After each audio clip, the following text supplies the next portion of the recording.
Call the meeting to order, please rise to salute the flag. Pledge allegiance to the flag. To the flag. United States of America, to the republic for which it stands, one nation, under God, indivisible, with liberty and justice for all.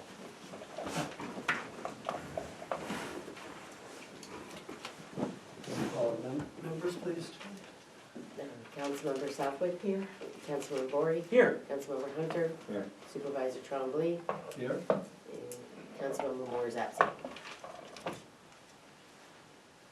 Okay. First up, I need approval of minutes of the business meeting for November 12th. I'll be copied on. I'll make a motion to approve the minutes of the November 12th town board meeting. I'll second. Thank you. Any discussion? All in favor? Aye. Opposed? Motion carries.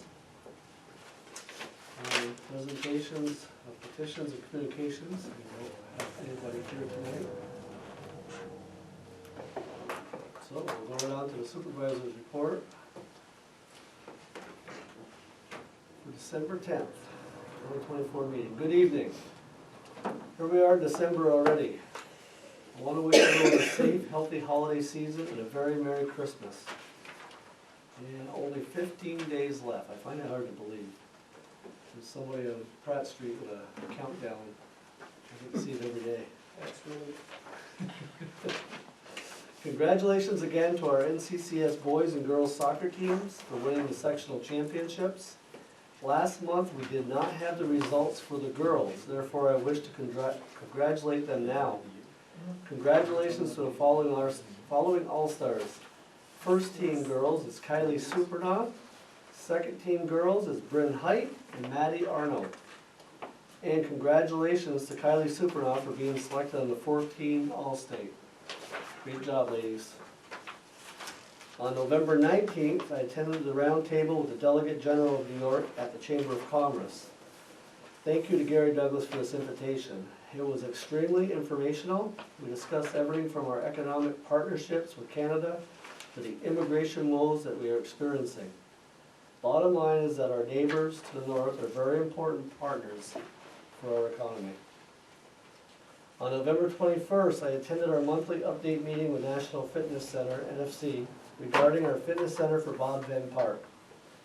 Discussion was around the 2024 funding contract. The DASNY review of our project has made a significant step forward, although there is a couple more steps to get final approval. We will be discussing the details and making a decision on this tonight under new business.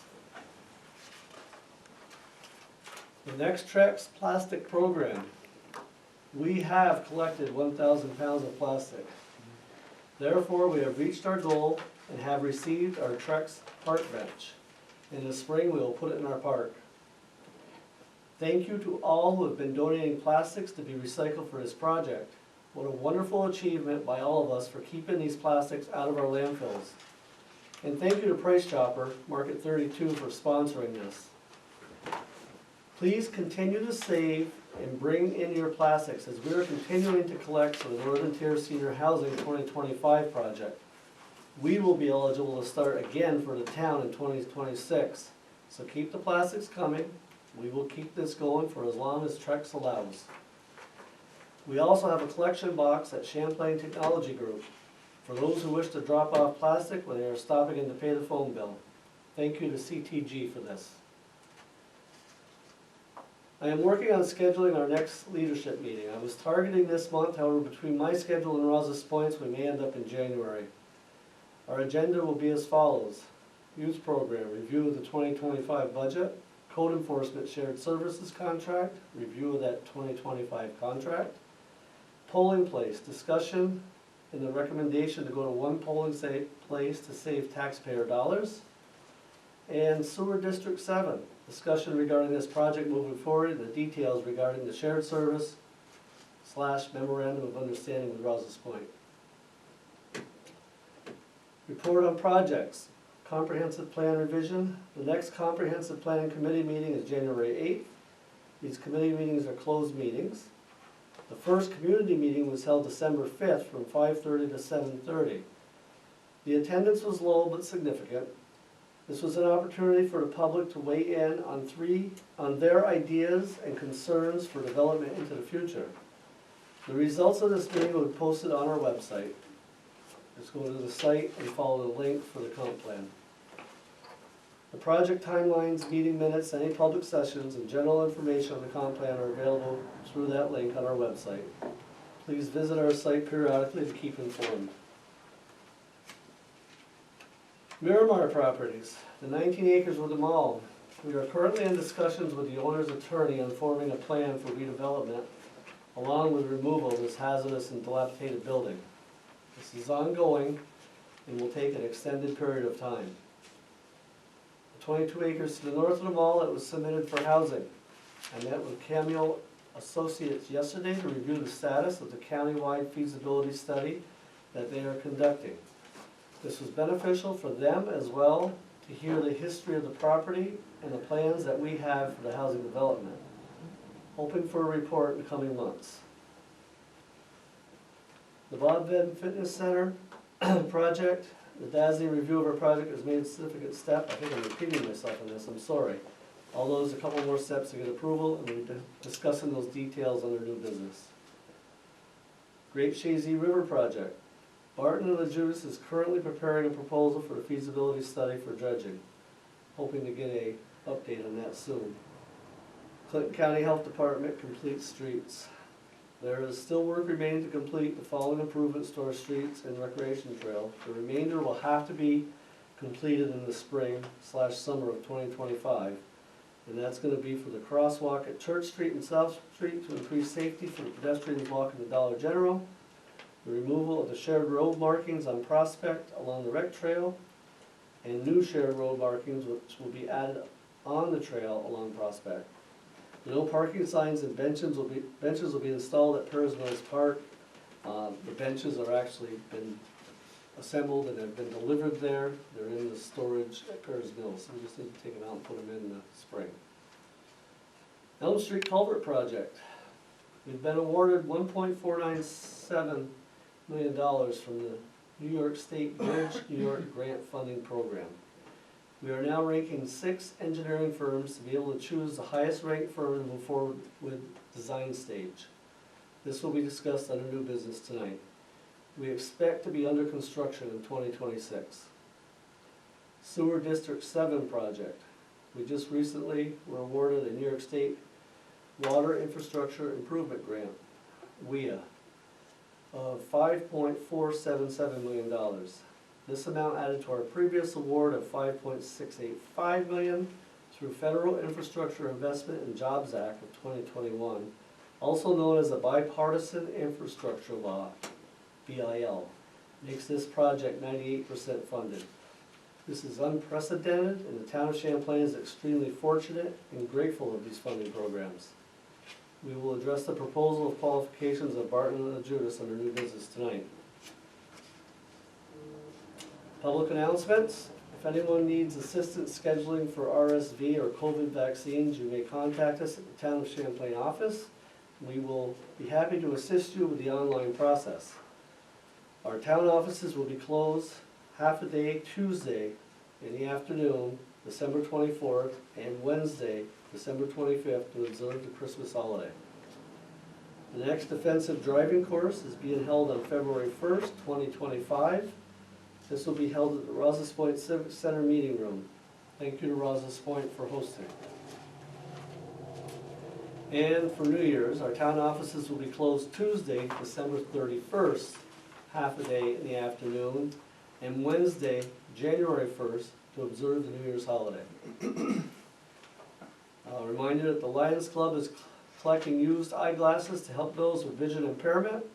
They can be dropped off at the Plattsburgh Library and any Walmart Vision Center. Please visit our website and Facebook page for information on events going on around the town.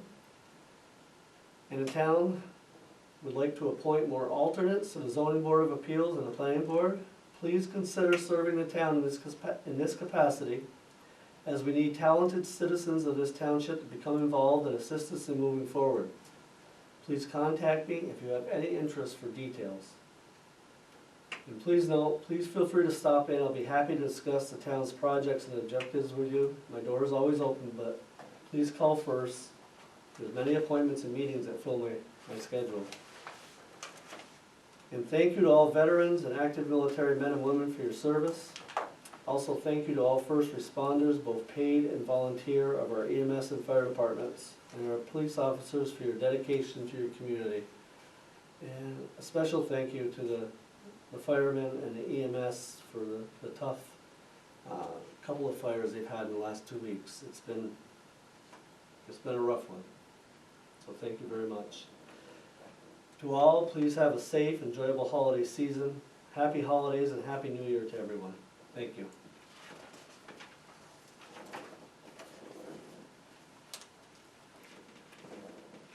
Okay.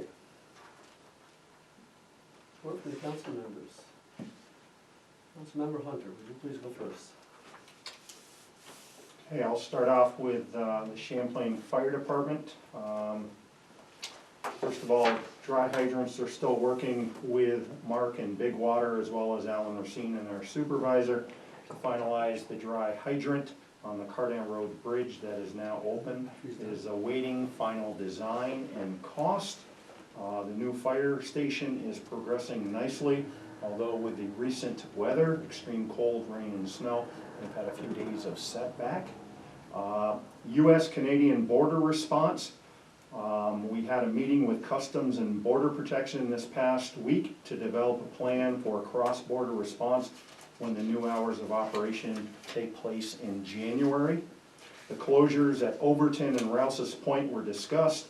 Several of the Canadian departments were present at the meeting, and it was agreed that current procedures of having dispatch call the main port at Champlain, agreed that current procedures of having dispatch call the main ports at Champlain when there is a need for crossing. Rouse's Point is confusing when closed due to the number of gates and the distance between the two countries' actual stations / gates. It was agreed that considering current and expected future security gate configurations at Overton's and the shorter time, that it would be closed each day, that Overton's would be the primary crossing point for an emergency during off hours. A call from our dispatch to Champlain POE advising of a pending emergency crossing would initiate a CBP, a runner response, from Champlain to Overton's. If fire departments actually are there prior to, they will go through a procedure to actually open the gate themselves. This has been communicated to both Lacole and St. Paul, our Quebec neighbors, and Chris Tremblay will review with Rouse's Point Fire Chief Mike LeBlanc. The Canadian departments present were St. Paul and Lacole, and they will be reviewing with the CBSA for consensus and procedures for after-hours crossing at the Overton site for crossing northbound. Also, as we noted this past week, you heard Supervisor Tremblay mention a few different fires.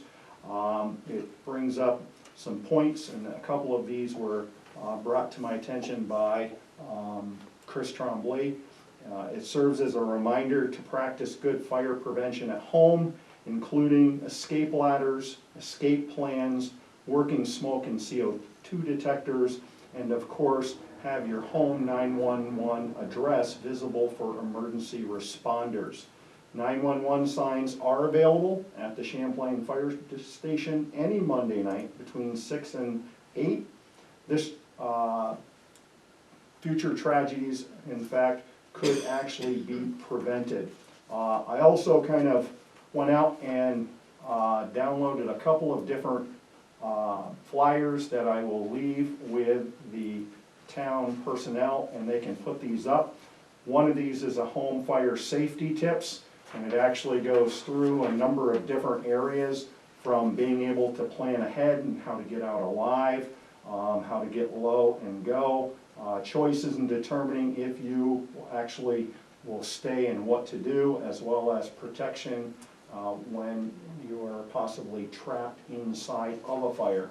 The second one is home and fire safety checklist, and this is very extensive, both from a preparedness perspective as well as a fire prevention perspective. So I'm gonna ask that we actually put this on the town website in terms of preparedness and fire prevention. I recommend that each resident, both commercial and non-commercial, actually possibly take a look at these so-called checklists and make sure that they are adhered to kind of assist you with any future types of emergencies. These come from the Division of Homeland Security and Emergency Services, and in New York State also a couple of other things. So I will provide that to our town officials to kind of put that out. Just a note in regards to public skating or stick and puck, I had a call into the Rouse's Point Recreation Center. I have yet to hear back from them. There's nothing on their calendar for the month of December, but keep in mind that you have Plattsburgh State that does offer hours on December 22nd, on December 23rd, 24th, 26th, 27th, 28th, and 29th. And as soon as I hear back, I will let Sarah know as to what those public skating and stick and puck hours are locally. So, a couple of other announcements. Rouse's Point Fire Department, of course, will be holding their annual Children's Christmas Party December 14th from noon to 3 o'clock. Also, Stewart's Holiday Match Program to benefit the Rouse's Point Dodge Memorial Library, which has been going on since Thanksgiving through Christmas Day. Donations made to the 360 shops in upstate New York and western Vermont will actually go to assist the Dodge Memorial Library with an expansion project. The Village of Rouse's Point winter parking ban is in effect. It went into effect on December 1st, and that will be in effect till March 31st from 2 a.m. to 6 a.m. in the morning. The North Country Skating Club will hold an annual holiday show on December 13th, which is Friday. I believe the doors open around 5:45. The show will begin at 6 and it will conclude at 7:30. If you are interested in more information, you can go out to northcountryskatingclub.org. I don't know if Councilman Bory actually is going to speak about the Santa speed run. You can do it if you'd like, it is Rouse's Point, yeah. If you have it, I'll let you kind of take that one. The Village of Rouse's Point offices will be closed on December 24th and 25th, as well as January 1st. And the Rouse's Point Village Zoning Board of Appeals meeting scheduled for December 27th has been canceled. So, and that's it for me. Thank you, Councilmember Hunter, and we're gonna have to pause, and we'll get back to Councilmember Bory and South Dakota. We're gonna jump on this Zoom. Councilmember Hunter, I thank you very much for the fire safety stuff. That's really important, especially this time Up of year above with open meeting. extra lights and, holiday No more decorations and heating and space heaters.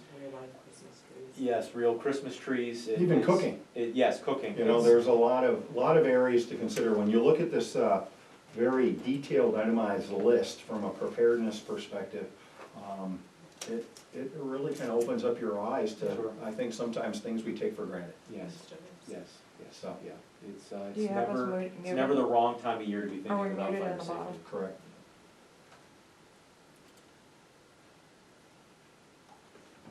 Matt, can you hear us? Yeah. Okay. Sorry about that, I was trying to squeeze you in the right spot, and I missed it by a couple of minutes. No problem. Okay, so we're moving up to agenda item number 7, which is the B&L submission of qualifications for the Sewer District 7 project. We've received these. And in addition to that, there should be the memo describing a timeline, which I thought I stapled to this for my copy.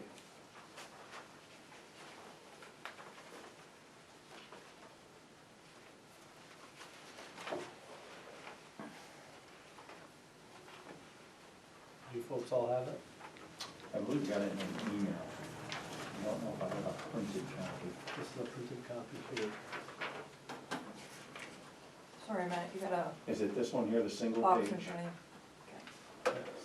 This is That's single it page? right there. Yeah, we do have it. Okay. So Matt, do you want to speak to this? Sure. So- To start with, congratulations on an amazing funding package. I could say in 25 years of doing this, I've never seen 98% grant funding. I think when we talked about it earlier this year, I think I even may have alluded to the fact that theoretically it was possible with the funding programs and funding limits and rules and limitations they have on the funding, that it could happen. You could stack two 50% grants on top of each other, but I haven't seen them do it on a project, and that's it's created quite an opportunity for you to extend sewer infrastructure all the way down Route 11, with almost no debt at all on the project. Yeah, that's going to be very low, which is going to bring the cost per user to something extremely reasonable. Yeah, even if- dropped, so you formed the district earlier this year at $1,200 per user. And as the funding stands right now, it's almost half that. When you take almost all of that debt right out of the calculation for the ongoing user costs, it's just a little over $600 a year. Right. So it's basically just paying for whatever wastewater you send to Rouse's Point. That's about it. And O&M. Yeah. Yeah, the O&M. And O&M. Yep. And there is still one other grant pending. That's the. Correct, the WQIPD. The WQIP, right? And Yeah. can that one be stacked as well if we were lucky enough to get that awarded? It can.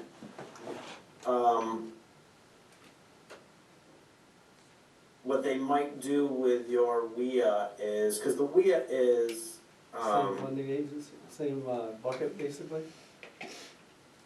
no, it's a separate bucket, but what they did with, the way the WIA and bill, or the way the WIA usually worked is it was a 25% grant of your project cost after you subtracted out other grants.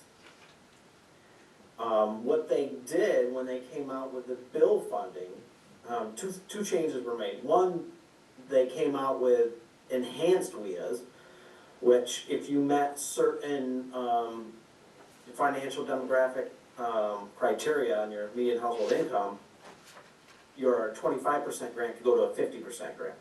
Second, when they came out with the bill grants, which is, money straight from the feds passed down through the state, through the bipartisan infrastructure law, they said if you get a bill grant, it won't count against your calculation for WIA. So what would have happened historically is if you had already gotten a 50% grant on the project, what they would have done is said, well, if we're going to award you additionally a 50% WIA, it would have been 50% of the remaining 50% of the project cost after you subtracted off the bill. So 25 essentially. it would have been 25. So you would have had the project 75% grant funded, which is still pretty darn good. But when they came out with a bill, that new rule they said is the bill will not count against you in that calculation. So when you are offered a WIA grant, it's 50% of the total project cost, I know, it's along awesome. with your bill, which was 50% of the total project cost. The only thing is they took a little slice out of that I have to ask them and see why they either determined like a little bit of the project ineligible, or maybe it's what they tacked on for the issuance cost. EFC typically does that in their calculations. An issuance cost to municipality to issue the bonds and the loans, so. But anyway, that 98+% is pretty amazing. I've I never know, seen that. and to be honest with you, 75% was my threshold for moving forward. I mean, Yeah. personally, I didn't discuss that as a group, but that was my personal goal, to get at least 75 in order to be able to afford to move forward. Yeah, So this is So- great, this is great for the folks in that district. absolutely. And it is, even for the ones that at first may say, hey, I don't wanna be connected, or the ones that, have just vacant land and say, well, why am I paying for a sewer district? Where you know with the water district that even vacant parcels have to pay something. They have to pay at least a partial EDU toward the debt service. Well, in this case, the It's minimal. partial EDU payment on the debt service is like almost nothing. I mean, it's the charge for them will be less than a 12-pack of beer a year, so. So if it stays that way, but, you know, reality, it could change by a few percentage points, but Yeah, so. that'll be interesting to see. Yeah, so talking about next steps, if you look at the, the memo I sent with the project schedule, one thing that might catch someone's eye is, well, the first thing we put on there is district formation. And, I thought we already formed the district. Well, yes, you did. Yeah, You did form the district. And thanks for bringing that up, because I think I ran that by one of the members when I happened to meet with you, Rick, recently, but the other two have not heard this yet. Okay, so we formed the district at $1,200 because that was what we thought you'd end up with for a user rate with a reasonable funding package. And in order to apply for a LEA grant, you have to have the district formed. So we went ahead and formed it with what we thought was going to be the user rate that would result from a typical reasonable funding package on your project. Correct. However, any district that's formed, is subject to state comptroller review. Now, the state comptroller's office posts a number annually, every January, for the statewide average for town sewer districts and town water districts. If your project, or if your district, as formed, as a user rate, below that number, it's rubber stamp approval with the state. If it's above that number, it goes under special review. I've only had to do special reviews twice in my career, and both were under review for over a year and a half. Certainly is a, time frame killer for a project. Because you're basically at a standstill for that year and a half. Nothing can really happen on the project. However, with the funding package you have, with a projected user rate resulting from that of just a little over $600 a year, you're actually below the state comptroller's number now. So it was like maybe 654, I think, this year. It's in the 650s, I think. I have to double check. It's posted online. You can just Google it and look it up. For 2024. For 2024. Okay. So, if we move forward with a submission of that district formation, as you did it this year, at $1,200 a year, it's going to most likely sit at the state under comptroller's review for over a year. What you can do, in speaking with your attorney last week, it's his recommendation is that we reform the district now, just go through all the same motions, form the district all over again, but this time, at a rate in the 600s, that is reflective of the grant package you have and underneath the state comptroller's threshold. Now, what we need to do is wait about 3 weeks, just looking at the date on my computer here, about 3 weeks for us to get into 2025 to see what that number is. Well, it's gonna take us that long to even prepare the document. Exactly. You're going to be forming the district in 2025. There's not enough time left on the calendar this year to do it. You have to have the public hearing, you have to wait 30 days through the permissive referendum period, all that stuff. It's, a month and a half, 2 month process. So you'll be doing it in 2025. So we need to know what that number is in 2025 to make sure that we'll still stay underneath it. But it's been hovering in the 600s for the last couple of years. Right, so to bring everybody up to speed what he's talking about in regards to speaking to our attorney, is Matt, came in, we had a discussion, talked about this, so I was able to get Matt Favreau on the phone. We laid it out to him and he's like, it's a no-brainer, you have to reform the district, and it's simply a matter of going through the whole thing again. And the first one never actually ended up in review at the state, which is, so you did Right, confirm that. it just never got filed with the state. Yeah, So Well, that's not a it. big deal. Actually, Makes it it's easier. probably better it didn't, because we'd have to withdraw it. Yeah, so it's even better, it never got filed, so, that's our first order of business, is to redo that, that way it doesn't have to go to a special review, and it'll go pretty much to a seamless approval, right? It's under the threshold? Yeah. Yeah. Okay. Yep. So once we move through that effort, we can, we can even start design while we're in the midst of that. Mhm. But yeah, that's one of the administrative items that needs to be done first. And then, we can move into design on the project, and as you see from the schedule, these things take time. We expect the design to be 11 to 12 months, because the project does include turnkey connections to every home.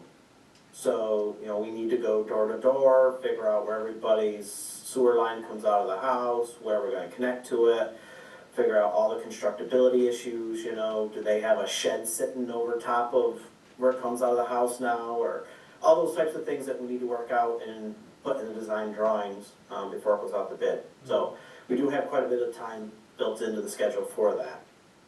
It'll be a full year. A ban likely, I'm sorry, go ahead. It looks like there's a full year built into that Yep, design stage. yep. And within that time frame, you're going to be moving several other fronts, right? So one of the things you'll need to get moving early on is, once the district is formed, get a bond anticipation note. You will use EFC financing during the project. They will short-term finance the project at 0%. So all that is like it's kind of like a force account with the state for the project. So, you have an $11 million project, and as you're incurring costs through the project, you gather up your bills monthly. We work with you to gather those up. We put together an EFC disbursement request that has documentation on all the bills you received, and bills that you don't even have to pay yet. Just gather them all up, we submit them to EFC. They wire you the money within 7 days, and then you pay the bills from that money.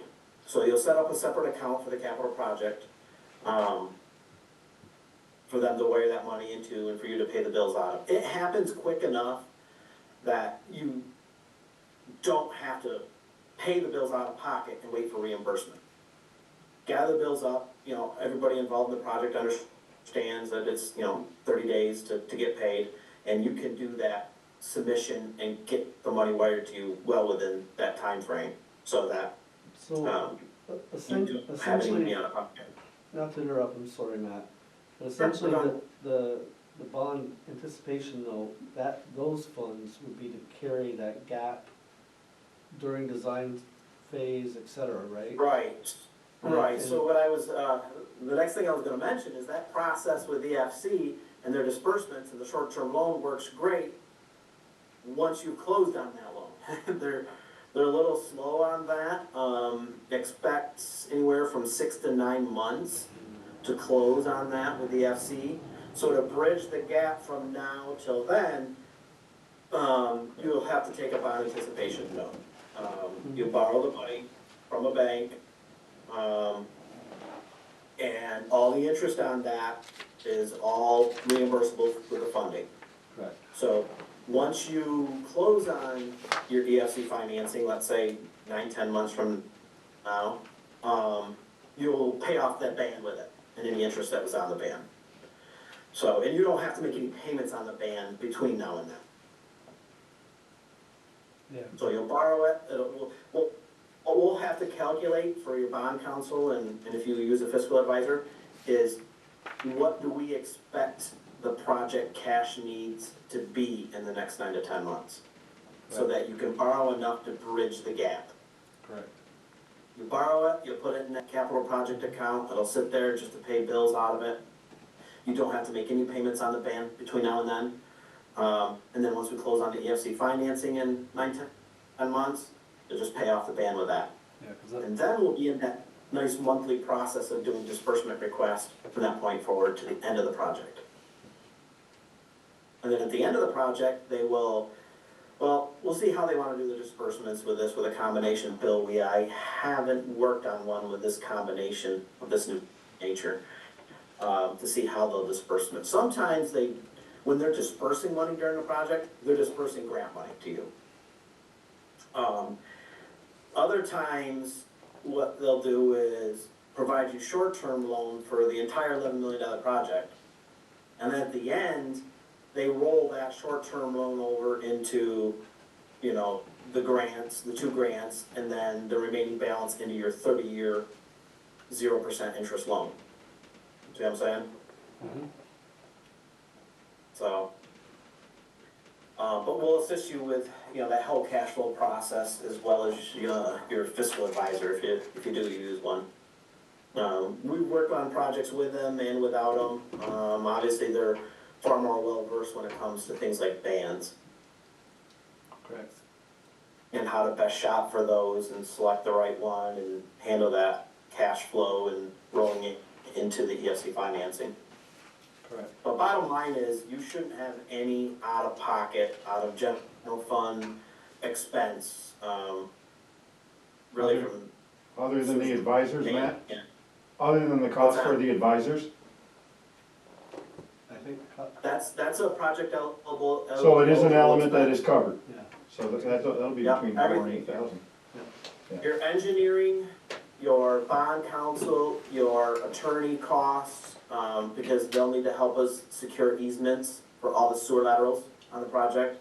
So all of those costs are all budgeted in the project, and they're all eligible cost with project funds. and also the monies that we have spent in the past year and a half or more in regards to redoing the study and applying for the grants, the costs that we've had to pay out of general fund, that gets reimbursed, Correct. so we can pay that All of those are general fund back. covered retroactively, yep. Yeah, when we did the town water project and we finally closed on the EFC financing in like 2014, I think, somewhere around there. We had engineering studies we've been doing for the town since like 2004, like 10 years prior. All of that was covered retroactively with the funding. So we just had to submit all of that, again, with that same disbursement request. And the town was made whole, the town's general fund was made whole on all of those costs. So same will happen here. That way you can pay the general fund back What we've spent so at far, this point for everything you've spent so far, yep, that was the intention. yep. Okay.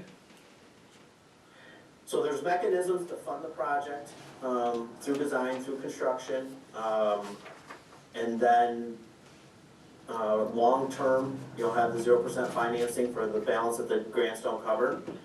And in the end, the town will have 0 general fund cost, when the dust settles on all the final finances for the project. The district will have its 30-year 0% interest debt to pay that will be structured in, their freezer rates. Okay. And your project schedule that you've done up, gone to the bottom bullet, construction starting in June of 2026, do you think that that's a firm target to shoot at, or was? That's my best guess at this point. I mean, you know, as I start building out this schedule, try to look at what it typically takes us for, you know, design periods and securing easements, but every project's different. Some things happen faster than you expect, but honestly, in the real world, usually things happen slower than you expect. That's what I was wondering, if you kind of built that in with the. Yeah, The this is expectation. this is my best guess. But there are things outside of our control, you know, I mean, the easements, depending on how quickly your residents move and coming in to sign the easements to allow the laterals to be constructed on their property. How fast the regulatory agency, in this case it'll be DEC, as a regulatory body for the state that oversees public sewer systems. You know, it depends on how backed up they are on reviews. You know, we've had projects sit with them for 2 months, and then some sit with them for 12 months under review. So, I'm hoping since this isn't a treatment plant, it'll be a faster review, because the treatment plant projects tend to get a lengthier review from the state. Okay. So, but this is my best guess at this time.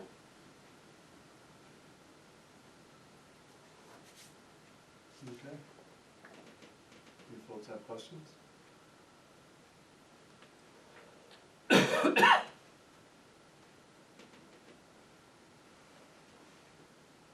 don't know if you can see everybody or not, Matt, but I think Jason's contemplating a No. question. Can't see anybody to your left, No, you're right. but What's your anticipation for, increased costs based on what the project budget is on paper? And what it probably is gonna cost us by the time we're finished this on the other end? Is there an expected increase here, just from the yeah, timeline? so, don't know if I can pull up the actual project budget. Let me see if I can find that on my computer real quick, just so I can speak to the numbers of the project and your questions. Project budgets are tricky. I mean, you probably have heard of a lot of projects that go over budget. COVID was a complete budget buster for a lot of projects that tried to go to bid right after COVID. There's all kinds of different things that happen in the world, hurricanes that knock out polyethylene resin plants for 4 months at a time and create huge material shortages for pipe. All kinds of stuff that can happen. I've seen all kinds of it. Huge demands on steel in the early 2000s that caused steel prices to go through the roof, all kinds of things. So what I can tell you is that we put together the cost estimate per every line item of the project. Every foot of main, every pump, every service lateral, every component. And on top of that, based on the prices at the time that we're seeing on other projects that actually went to bid, on top of that, we added a 20% contingency, which the dollar value of that contingency is 1.5 million. And then we have some inflation on top of that. So there are some multipliers in there that give us some cushion. Okay. Will it be enough when this goes to bid? You know, in a little over a year from now? I guess only time will tell. I don't know if if you'd like to hear something more confident than that. No, actually, what I would like to ask is, when you get into the design stage, will you review all those numbers and determine if they Yeah. need to be adjusted at that time frame? So in Yep, other at words, 60 and 90% this year. design milestones, we will take a fresh look at it, look at what, you know, what we have the benefit of is we're bidding projects like this all the time across New York State.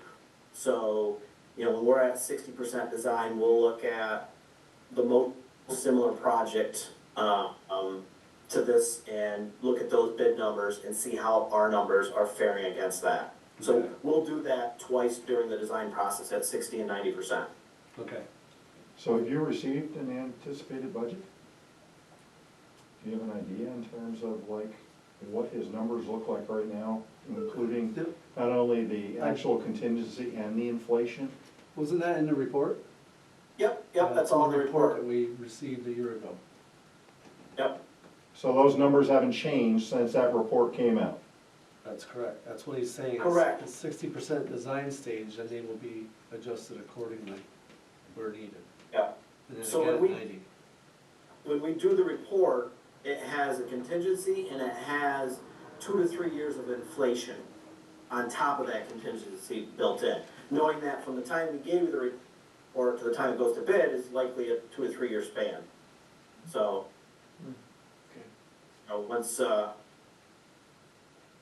once we move into the design, again, we'll take a pause at 60% and take a look at that budget once more.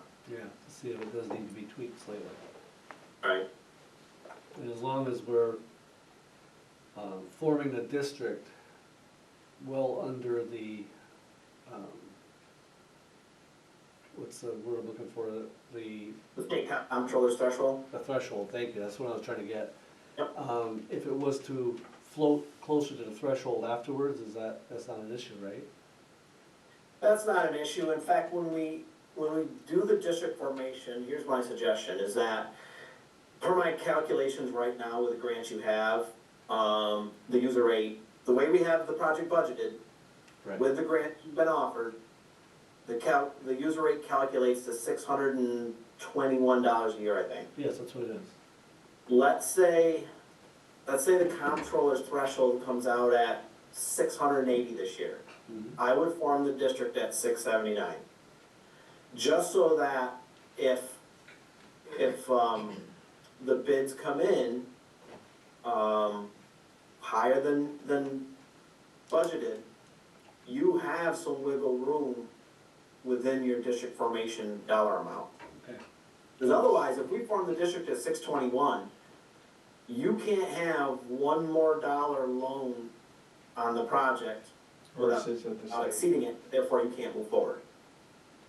So That's why I brought I it up. I would wanted to hear put up that. to like just a dollar underneath the comptroller's threshold, assuming it's still in that same typical range in the mid to upper 600s. That way, if you need to borrow a little extra money on the project to afford the bids the way they come in, you can do so. Still under the comptroller's amount, still under your district formation amount, and still well below what we planned on this project being at $1,200 per user. Correct, and this relatively small amount compared to the project Right. of cost to reform this, do this district formation a second time, that'll all be able to be funded, reimbursed? Yep. Well, and the costs, I would assume Matt Favreau's costs would be, I don't want to speak for him, but pretty minimal. I mean, he has all the district formation documents for you. All he has to do is change the dates and the dollar amounts. That's it. Much everything else in there will be applicable. In that anticipated budget, did you have numbers for transmission costs to move the actual sewage to the village of Rouse's Point? And if so, what was that on top of the $600 and the O&M? No, that's in the $600.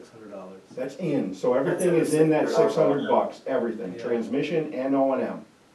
Okay, because I misunderstood him earlier then. Yep. 'Cause I And that's thought he said, that's on what we estimate as a typical user. So I think the And it typical was, user, and it was based on the price that Rouse's Point gave me a year and a half. correct. and has that changed, do you know? That's one of the reasons why it's on the agenda when I meet with them to find that out.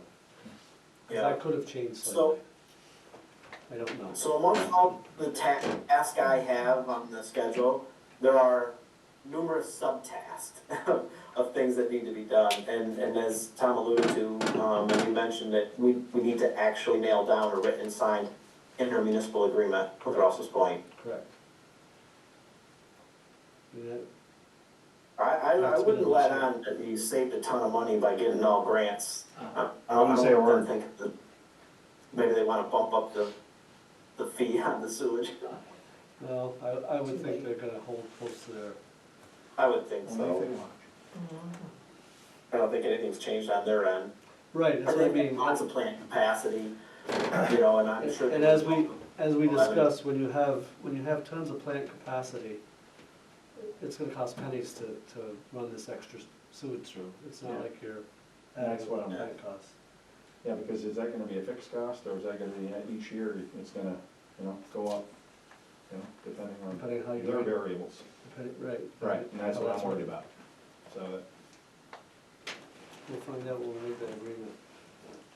Yeah, and you can have mechanisms in there for that, for any changes in that, it has to be justified, they have to show, why it's going up, that something on their end, if they've gotta do a major plant, wastewater treatment plant project, and they need to share that cost amongst everybody benefiting from the plant, things like that can justify increasing rates, but usually you have some language in your IMA that talks specifically about any price changes.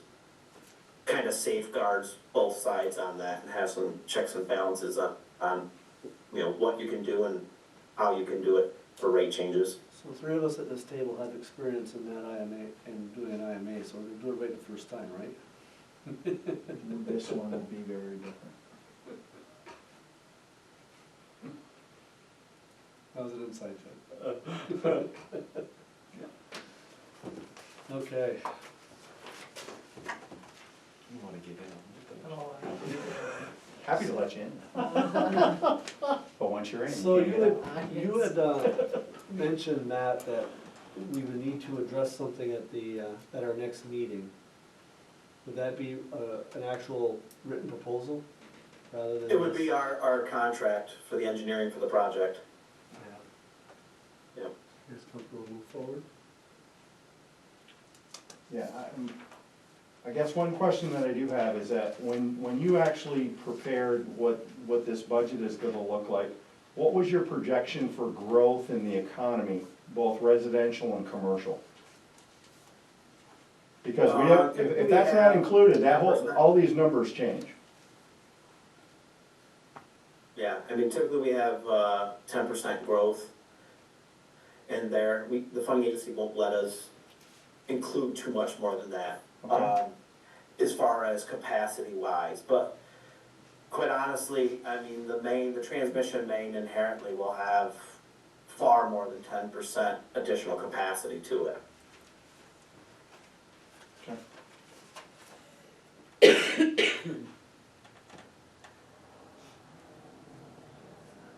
So how would that equate then? What would 10% look like in regards to amount of users? Like, Well, I mean, we do it from a flow standpoint, so I'd have to look at the report to see how many gallons per day right, was calculated. And we can, typically the funding agency will let us size any components of the system to handle that plus at least 10%. But when you're talking about a pipe and just the pipe's capacity itself, if we've got a 6 or an 8 inch transmission main in there, I mean, that's gonna handle probably over 200% growth. right, okay. And then, they won't balk at, whether we include a 4 inch, a 6 inch, or an 8 inch. I mean, it's usually things like pumps and treatment plants where they're keeping a closer eye on, your capacity, design limits.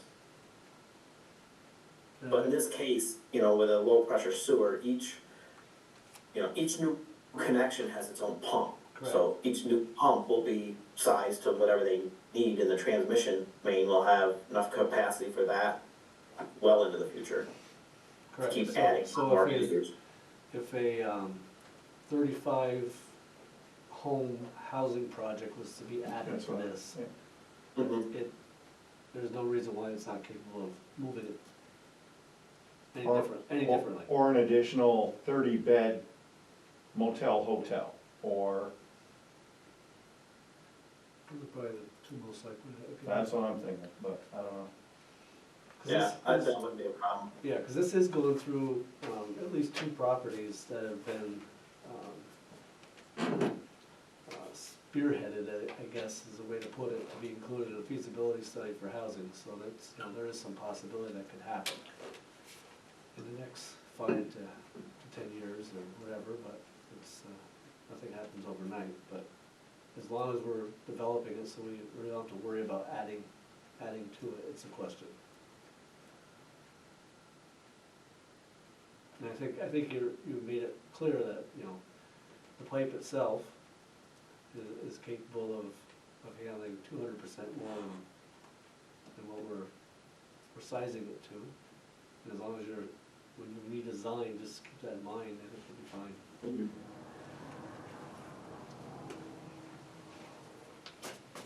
That's really what you're looking for, right? Very much.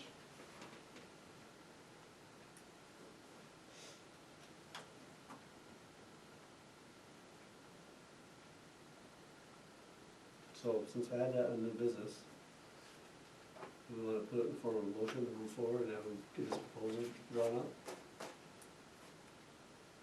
I would say that's probably in order at this time. It is, I think it is. 98% fundable is, can actually do much better. No, So, yeah, we're moving forward, man. no, and, It's exceeded all of our expectations. If you set the bar higher than that, then I give up. Yeah. A cry uncle.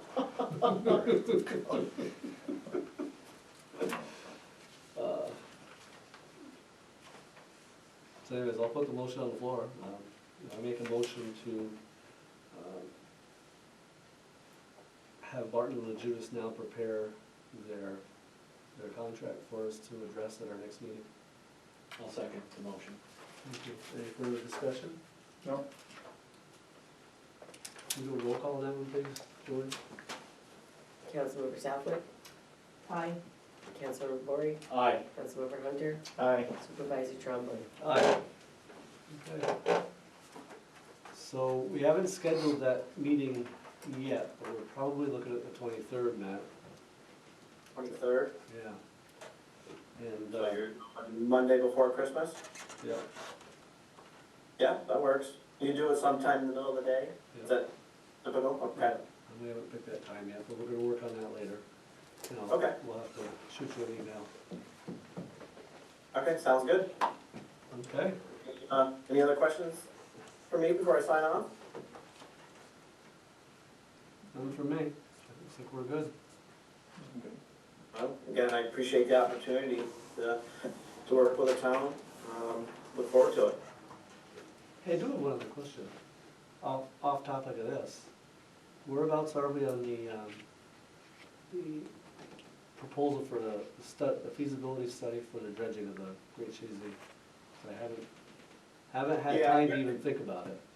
Yeah, Brett, I did check with her last week, and she was still finishing pulling together the numbers. I was hoping that she'd have them by tonight's meeting, but she hasn't. I was gonna give her a hand with those to help finish pulling it together. Okay. Okay. But we'll see if we can have it to you by your December 23rd meeting. If you can, I mean, in reality, nothing's gonna take place probably until after New Year, but, Okay. I think we wanna start addressing that with those folks soon. I know that, Bobby is very interested in knowing where we're at with it. Okay. There's a lot at stake, so. Sounds good? Absolutely. Okay. All right. Well, everybody have a great night. Thank you, too. Thank you. Thanks, Matt, you as well. Same. Take care. Bye-bye. Bye.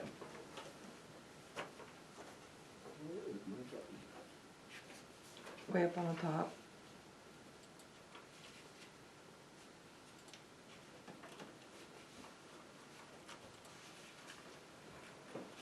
Okay.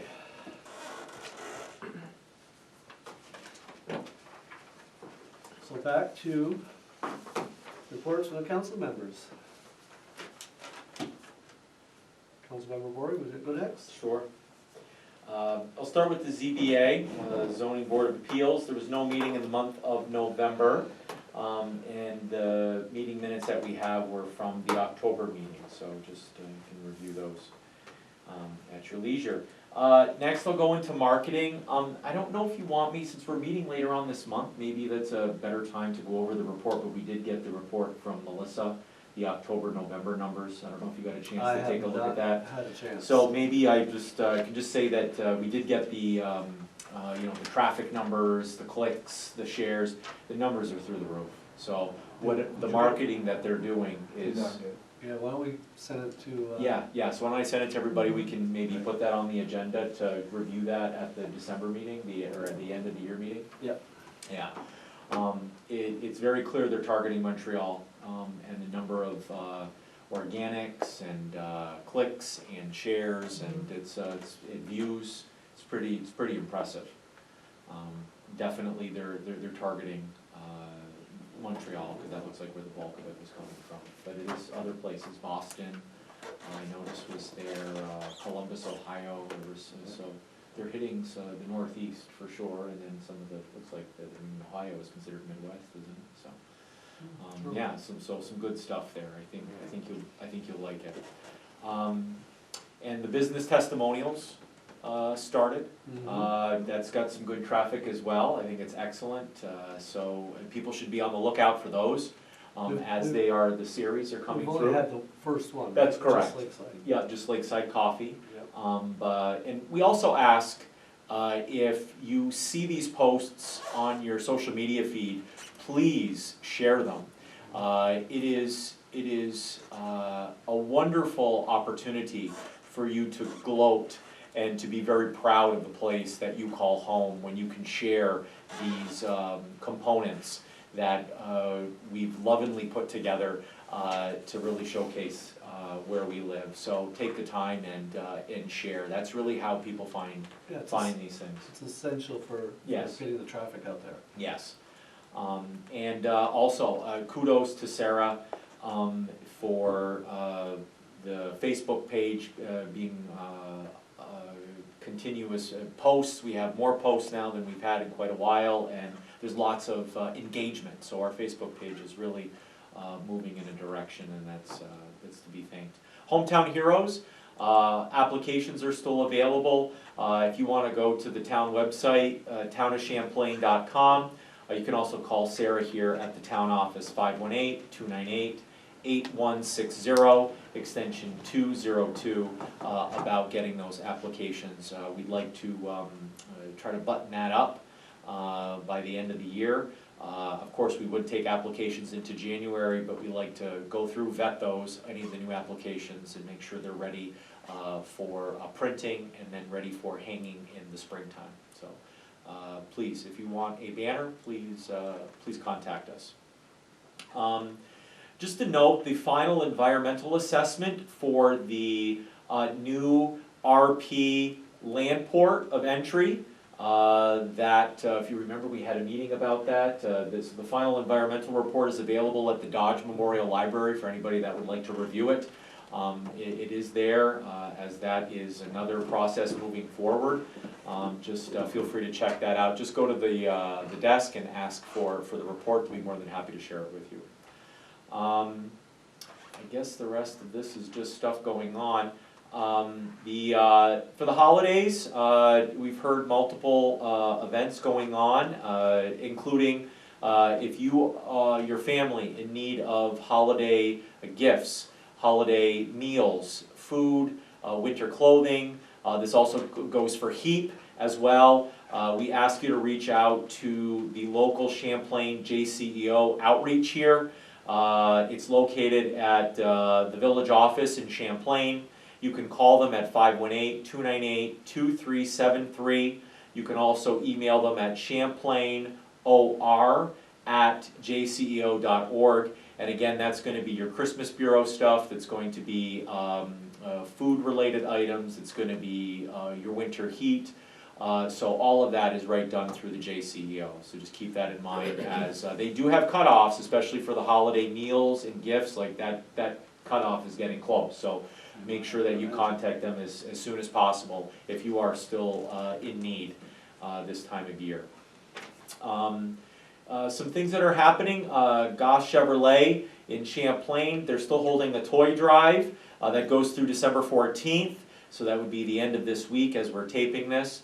They also, on the 14th of December, have hot cocoa with Santa and Mrs. Claus. It's going to be at 10 a.m. to noon.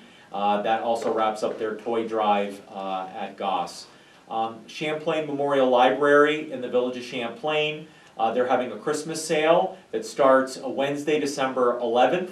That's running from 11:30 in the morning until 5:30 in the evening. They're also running it on Thursday, December 12th, 11:30 in the morning till 5:30 in the evening, and then it wraps up on Saturday, December 14th, from 10 a.m. to 1. Apparently they have a lot of holiday things that they are selling there at the library.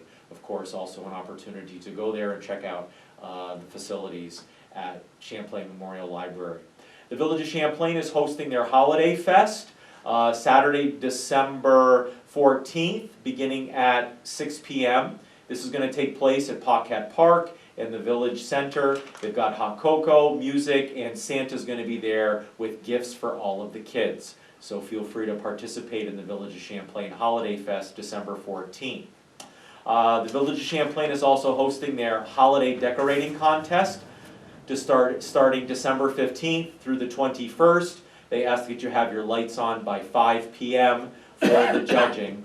I believe you just get bragging rights. You get listed on their social media and webpage, but sure, why not if you've already got the house all decorated. VFW Post 1418 in Champlain at the Twin Bridges. They're having their Christmas Cash Bash raffle. It's $25 a ticket. The drawing is going to be on December 14th, beginning at 6 p.m. They're also asking if you bring an unwrapped gift for their toy drive that's going to benefit the Christmas Bureau to benefit children in Champlain and Moores. That's at the VFW Post 1418. There's also a Kids Day Out being hosted by the American Legion Auxiliary Unit 912. This is at the Legion in Rouse's Point, 29 Pratt Street. This is on December 15th from noon until 4. Basically, they're going to be offering lots of activities and games and snacks for kids. So you can pay to drop the kids off. They're going to walk your kids for you while you can go out and do that last minute holiday shopping or go out and have a nice lunch, whatever you want to do with your time. But it's $10 per child or a max of $35 per family of 4 kids or more. So if you're looking for an opportunity to wrap up the holiday shopping, drop the kids off at the American Legion on December 15th. And they'll have a good time. And they'll have a great time. Yes, they've got a whole bunch of stuff set up. And then as Mr. Hunter, Councilmember Hunter alluded to, the Rouse's Point 4th of July Committee is sponsoring a Santa Speedo run. That's on December 14th. They have a 2 p.m. registration. This is going to be at Latitude 45 in Rouse's Point. The race starts at 3 p.m. You do not need to wear a Speedo. That is not a requirement.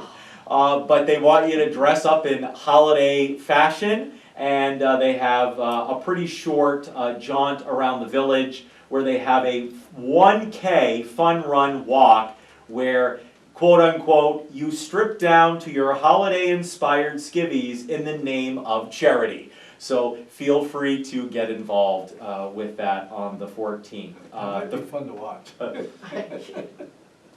And the last thing you want to add there is they're encouraging to bring a toy donation. Yes, they're also looking for unwrapped toy donations, again, to help those in need. They also have 5 o'clock somewhere playing from 4 to 7, so you can make a whole afternoon of it. So run around the village and then go and enjoy some music, all in the name of charity. So the 14th, this weekend, in the village of Rouse's Point, village of Champlain, and in the town, there is plenty to do for the holidays. And on that note, whether you're celebrating the winter solstice, Christmas, Hanukkah, Kwanzaa, or getting ready for the new year, of course, all of us here wish you a very safe and joyous season of celebration. So ends the report. Thank you, and I just got a comment. There's a lot going on in this community, so that's awesome. Yes, you should be very, very proud of where you live. There Yes. is not, you can't say there's nothing to do here, because there's plenty to do. And so much of it for charity during this season, that's awesome. Thank you, Councilmember Bory. I'm not sure how to follow that. I know, right? Councilmember Wow. Southwick. Take a deep breath. Yeah. So, to report from this end, the planning board met in November to discuss 2 items on the agenda. One was a subdivision lot located on the easterly side of Ridge Road, which was approved. The second subdivision that was on the agenda was tabled until additional information is received by the board. A new chairperson was appointed. Jared Cohn is our new planning board chair. And Julie Orr has resumed her position as deputy chair. Clinton County Youth Bureau is still looking for basketball referees for this 24-25 program. In order to be a referee, you need to be 14 years or older, and you must attend a two-part program. The first part had 3 classes scheduled, one of which occurred yesterday. The next 2 are occurring on the 12th of December, the 16th of December from 6 to 8 p.m. These are paperwork and classroom instructions. They're located at the old courthouse on the 2nd floor meeting room. That would be 133 Margaret Street. In order to register, you need to contact Nick at 518-565-4750. Part 2 of this program, refs with no experience must attend. They are participating in supervised on-court game experience. That will be held sometime in January. A date to be determined. From 6 to 7 is the first session, second session is 7:15 to 8:15. You will need a driver's license or a school ID and a birth certificate or a social security card. Or if you have a passport, that will assist you. If you're under 18 years of age, you will need working papers and a social security number. All of this information can be found on our website, or again, you can call Nick at 518-565-4750. And that's my report. Thank you very much. You're welcome. Okay. Report from the town clerk, please. You have my monthly report for review and approval.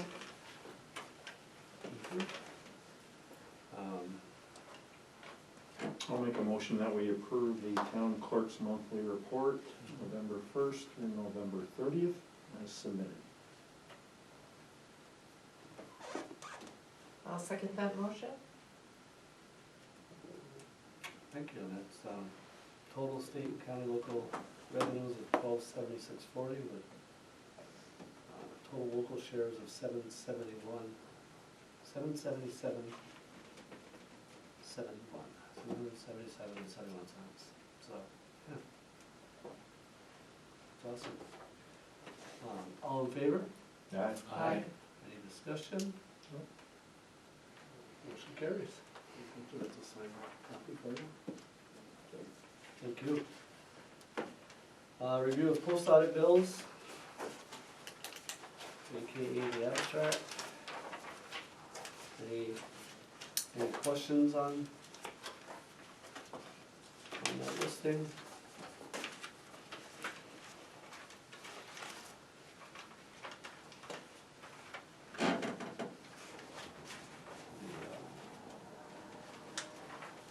Total list of $51,429.71. There's no questions, we could move on to the monthly bills. Which are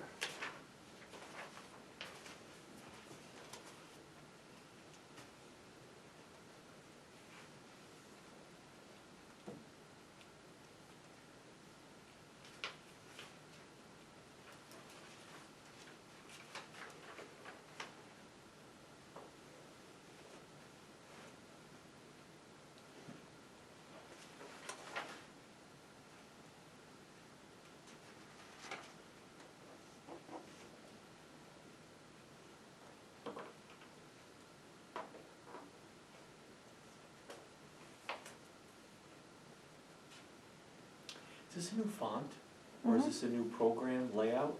It seems easier to read than normal. Yes, it's an upgrade. Yeah, it's nice.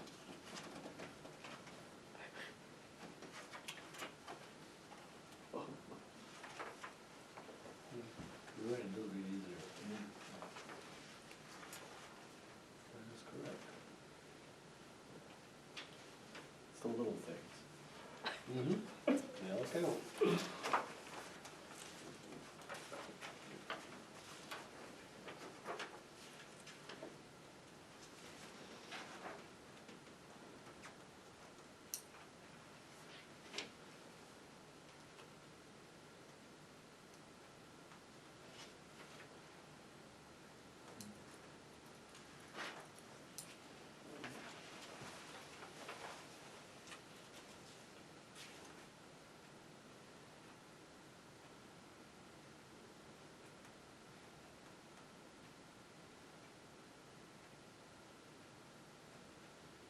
Any questions on the abstract? Anyone?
I'll make a motion to accept the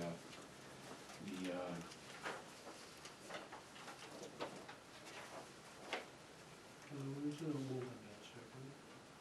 Yeah, we're doing the monthly. yeah, to pay the monthly expenses. Is that what you've been going through? Yeah. Yeah, Oh, that's beautiful. what he's been. Oh, I might have saw the abstract. Beautiful, so yeah, we have additionals as well. You got Yes. that copy? Yes, so it looks like with the printout was $84,042.24, and then with the additional payments to AES Northeast, Champlain Catholic Men's Club, both of those are for the comprehensive plan. And then the Village of Champlain for the O&M payment comes to a total of $115,694.80. Right. And the big ticket items in that, of course, are the O and M, Mhm. as well as the winter salt, Mhm. over 15,000, and then the shared services, the purchase of the tandem roller is close to 17, so just so people are aware, you look at 115,000, so. Yeah, plus it's also the end of the year, so payments going to certain places, like, looks like the libraries got their payments and all that kind of stuff, so. Youth sports. and Sure, so- sure, yeah, so there were some big cash outs for the end of the fiscal year, yeah. Correct.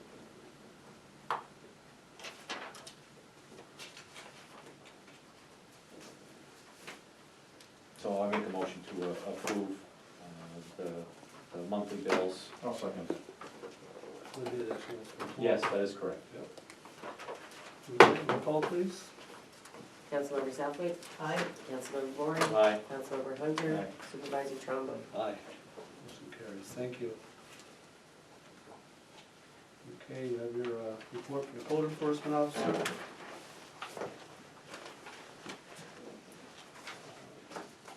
are no questions, I've had time to look at it, as we pointed out before. This is a comprehensive report including buildings, so you have to pick that out as you go through it. And we do not have a report from the dog control officer. Jody had to have eye surgery. He termed it as emergency eye surgery, it was something that couldn't wait. I spoke to him. He knows that we're gonna be reviewing his contract tonight. And I told him, please, if we need you, we'll call you if there's a question. I didn't want him coming in because it's a very sensitive surgery. Needs to be careful. I do not have a report from the highway superintendent, but as you can see, they've been out treating roads recently. They've been fairly busy. Probably worth noting that as the conditions have changed and continue to change, people should take caution while driving, slow down. New York State's been big on don't crowd the plows, you know, give them space. Let the crews that are keeping the roads open so you can travel, just give them the space that they need. Yeah, for both of your safeties, theirs and yours.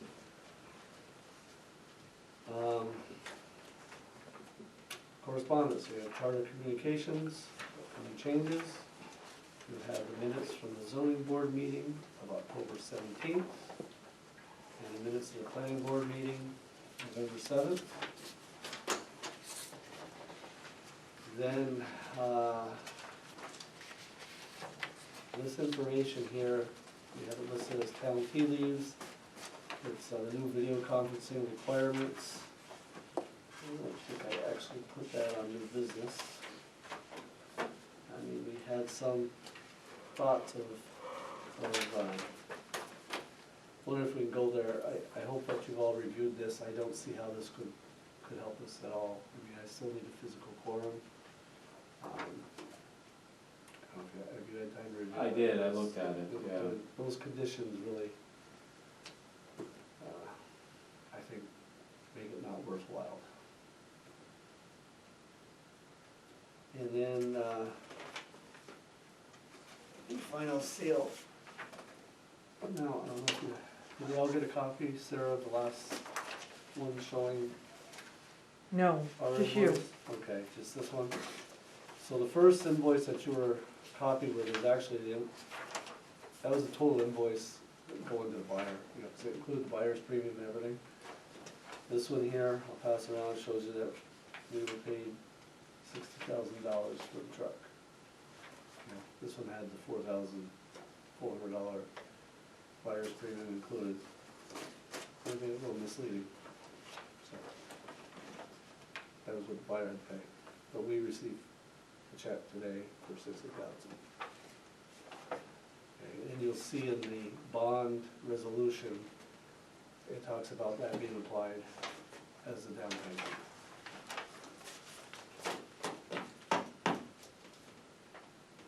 Any questions on regards to that? And by the way, I think the truck came in today. No, Late this afternoon? no, we're talking probably January. Oh, it won't like it came in. From what I'm being told, January. I meant when it being delivered to Peterbilt on my bus route. Maybe I might be wrong, but No body, so it's still gotta go out for body. Alan told me January, so I'm gonna take that money and put it into our New York class fund and recoup a little bit of interest. Let's put it this way, a yellow cabin chassis came in. I thought it was ours. No, ours is at Tenco, Okay, but it's gonna be like 3 weeks from there, okay. so you're talking 1st of January. So, Okay. Plenty of snow to push. We will. Okay, so that brings us to new business. We'll start with the White Knight Kennels Dog Control Contract Agreement from 2025. I had reviewed this previously and asked for some revisions and a few changes. They have been made. Do you have any? I have one question Yep. in regards to Article 2. They are actually, in terms of the cost, they reference $1,000 monthly, which would translate into $12,000 annually. They don't seem to include any wording or verbiage that indicates that there are is a discount if you actually pay the lump sum of 10,000 Yeah, it's or in, 2 semi-annual. it's in here, did you not Yeah, get but the it's the results? verbiage, it's the way they worded it. So in other words, are they, I would assume So that, you're talking Article 3. I'm talking about Article 3. Number That is 2. correct. Okay, That is so, correct. so when we get to cost, will provide the aforementioned services in consideration for payment by municipality in a sum of $1,000 per month if monthly installments are chosen. It'll be Correct. $12,000 yearly. At the discretion of the municipality, this fee may also be paid in one lump sum of 10 yearly or 2 biannuals, it didn't say biannual, but 2 Correct. $5,000 payments. I thought that was clear. Oh, I think, So- I so you think do it have is a- if they're intending to kind of identify that, again, that, you know, you're actually moving to actually look at the lump sum or the 2 semi-annual payments. Yeah, you can do either one. If you wanna do a lump sum for 10, or you wanna do 2 5,000s, it's the And same. why wouldn't we? Exactly, but that's why I actually had him, this is what I reworded, so I thought I had it clear. Yeah. To make it clear that if you're paying monthly, it's gonna cost you 12,000 a year. If you're paying in a lump sum of either, it is, it's $10,000.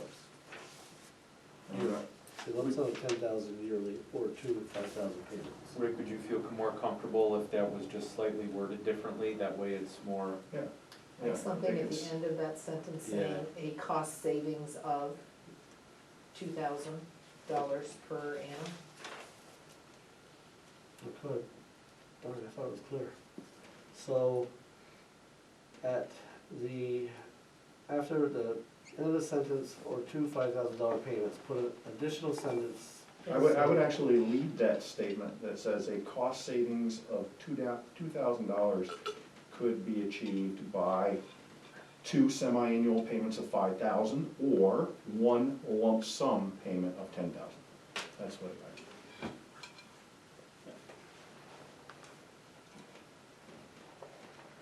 I don't know which one we prefer. I mean, cost-wise, It's in Is our it budget, spread? so it doesn't, doesn't matter. no. So why not keep it longer and earn interest on, so let's go with that. 5 and 5.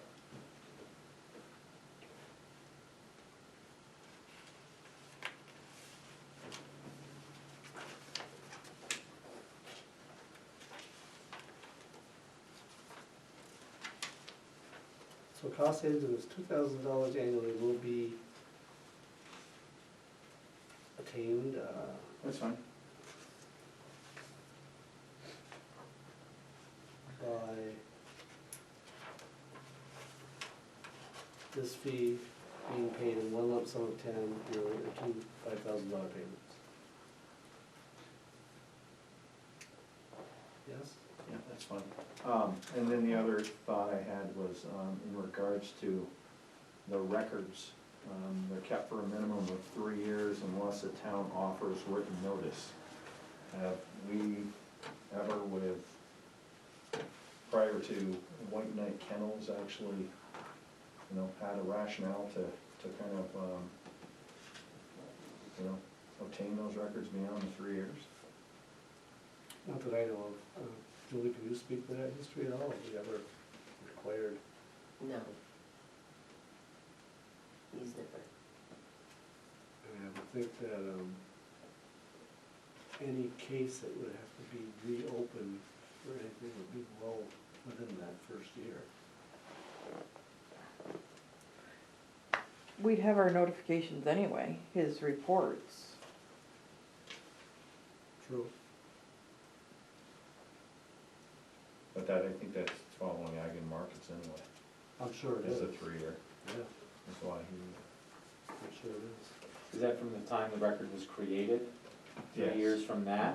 What if it's an ongoing issue and the Wow. record keeps, meaning it's been started, but what if it's, let's say, some pending lawsuit or something? Does that mean it extends, it's just from when it's started, then 3 years from there? Or like say it's something that, there's a lawsuit and say 9 months after the case was opened, does it then go that extra time? You know, when's the starting point? Yeah, I guess that's my I question. don't know. You want me to see if they'll answer the phone? Yeah, yeah, because that might be, Does it matter? well, Yeah, I don't know if it makes much of a difference, but. Well, I We're would, not keeping the records, right? Yes. He has to keep those records. Yeah, so basically, he's just getting an agreement that he's not keeping them past 3 years. And I'm sure that standard is for ag and marks. Then I guess it's standard, it's probably not. I don't think it is, it may, we could go pull, the contracts we've had with the SPCA, because a lot of his wording comes out of there. It says it's as prescribed by the Commissioner of Ag and Mark, it's on there. So that must be a rule and regulation by them. I don't feel it's an issue, but. okay. So, if I get this, this wording change as such, so in other words, that sentence would then read, instead of at the discretion of municipality, it's gonna say a cost savings of $2,000 annually will be attained by this fee being paid in one lump sum of $10,000 yearly or two $5,000 payments. Two $5,000 semi-annual payments, yeah, so that way 6 months, yeah. So if I get that redone tomorrow, I mean, anytime this coming week. You guys give me a motion to sign and enter an agreement? Yeah, do you need that today, or is that after this is, you're gonna just correct it? That's up to you. I was gonna ask if you'd approve it with that correction. I'll make a motion, yeah, let's make a motion to approve the White Knight Kennel Dog Control Contract Agreement dated January 1st, 2025 through December 31st, 2025, per those changes that we have discussed. I'll second the motion. Thank you. Can we do a roll call, please, Julie? Any further discussion? Councilmember Southwick, Aye. Councilmember Bory, Aye. Councilmember Hunter, Right. Supervisor Strongly. Aye. Thank you. Motion carries.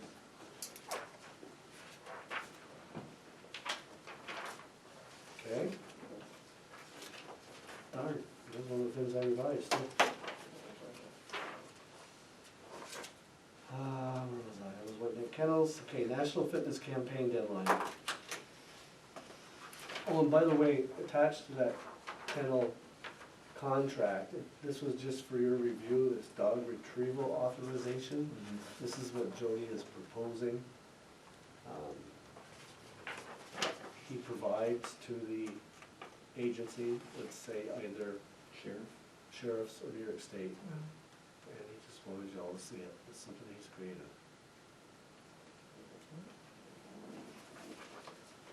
Okay. All right, so now, I got some additional information, which is wonderful this evening. So I called Billy Jones's office, and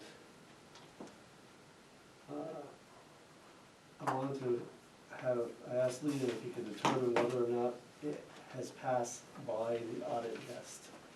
So the desk audit, desk audit was the last financial review in DASME. From there, it goes to, Ways and Means?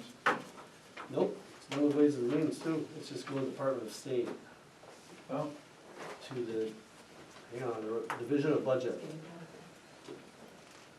So, obviously, it's already gone by Ways and Means second review, because he. oh, what, second review?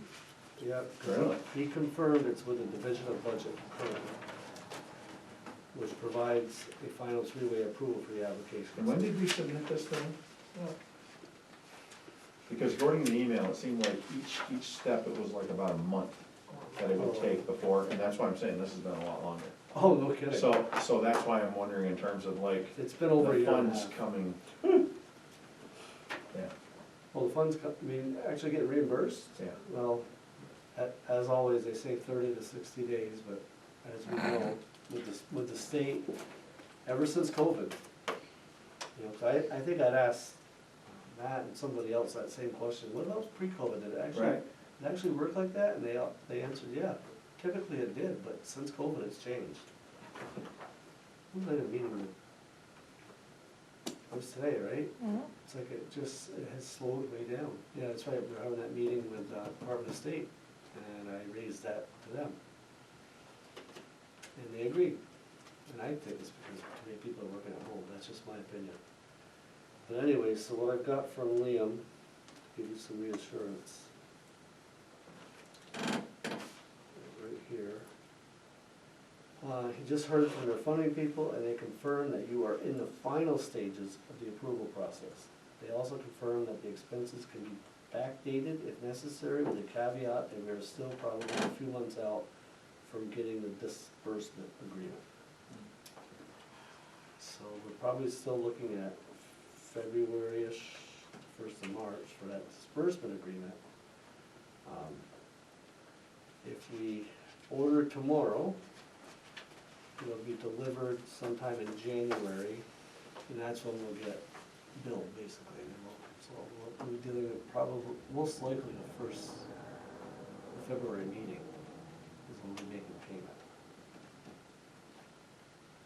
Right? But we have to do a deposit.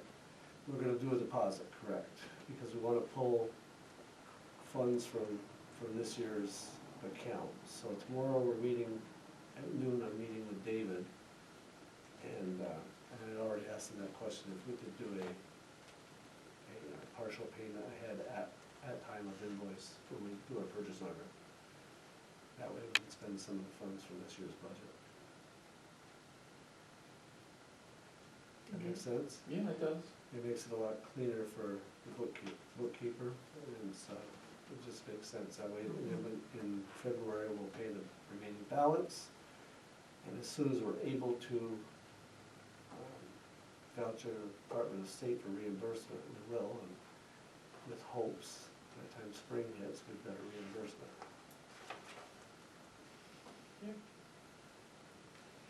That word hopes. You gotta do that. I'm telling you, this has been over a year and a half. I should have notated the date of my first application being submitted. I know it's over a year and a half ago.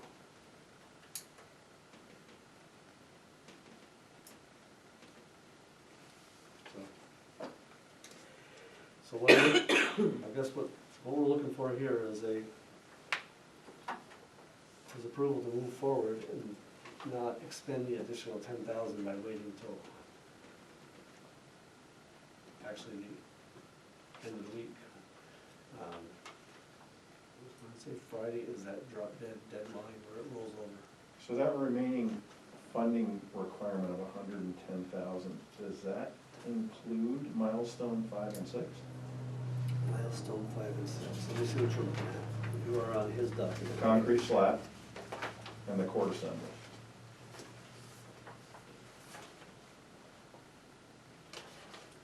There we go. That's an No. extra 55, it does not. It does not include milestone 5, it Okay. does include milestone 6. Okay. As far, I'm pretty positive, if I'm saying that correctly. It does not do 5 for sure. And I'm almost, See, I would have no way to knew that, to know that by reading that, the way it's yeah. laid out.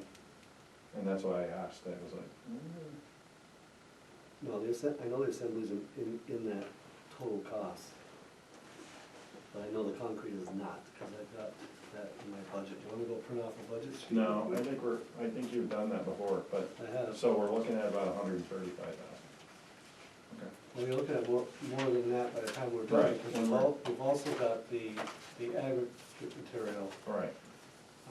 You've got, you know, that concrete slab that you're seeing there is an estimate which is probably not identical to Diesel's estimate, because he estimated the materials and the installation. And of course, that time now has elapsed, so that's Correct. probably gonna go up another 5 to 10% roughly.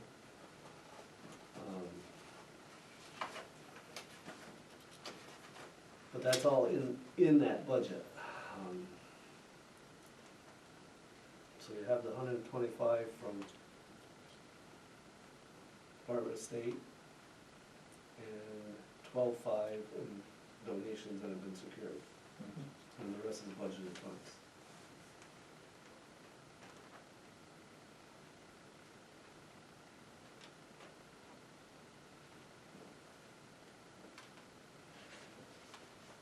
So, bottom line, if we act on the 2024 funding cycle grant program, we save $10,000 compared to rolling to 2025.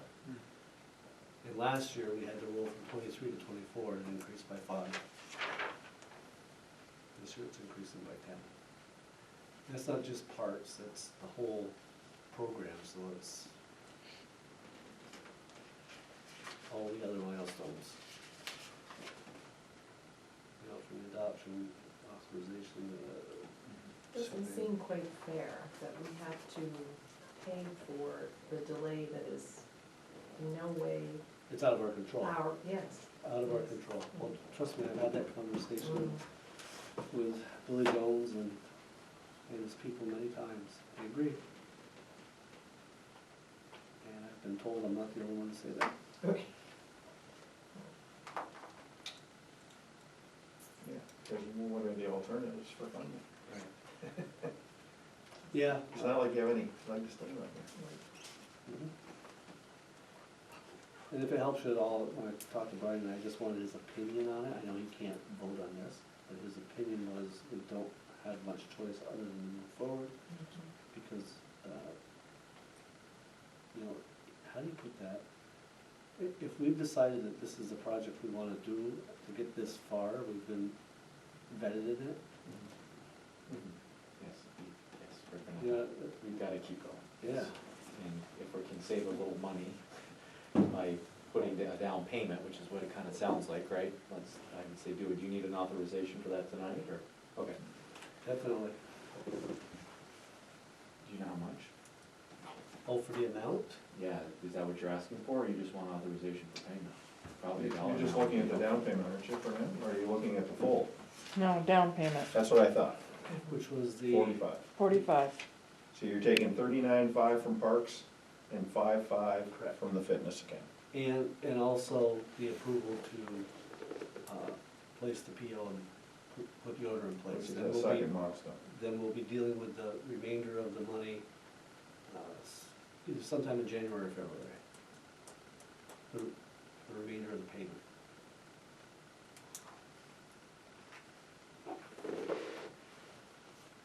You need two separate motions?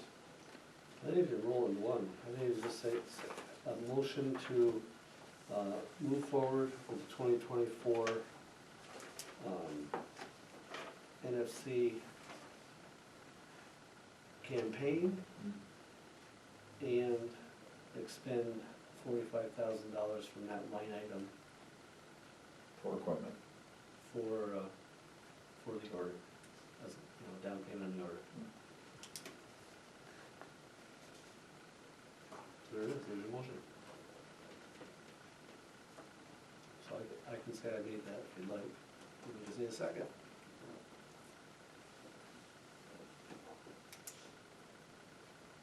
I'll second the motion to approve the down payment for the NFC,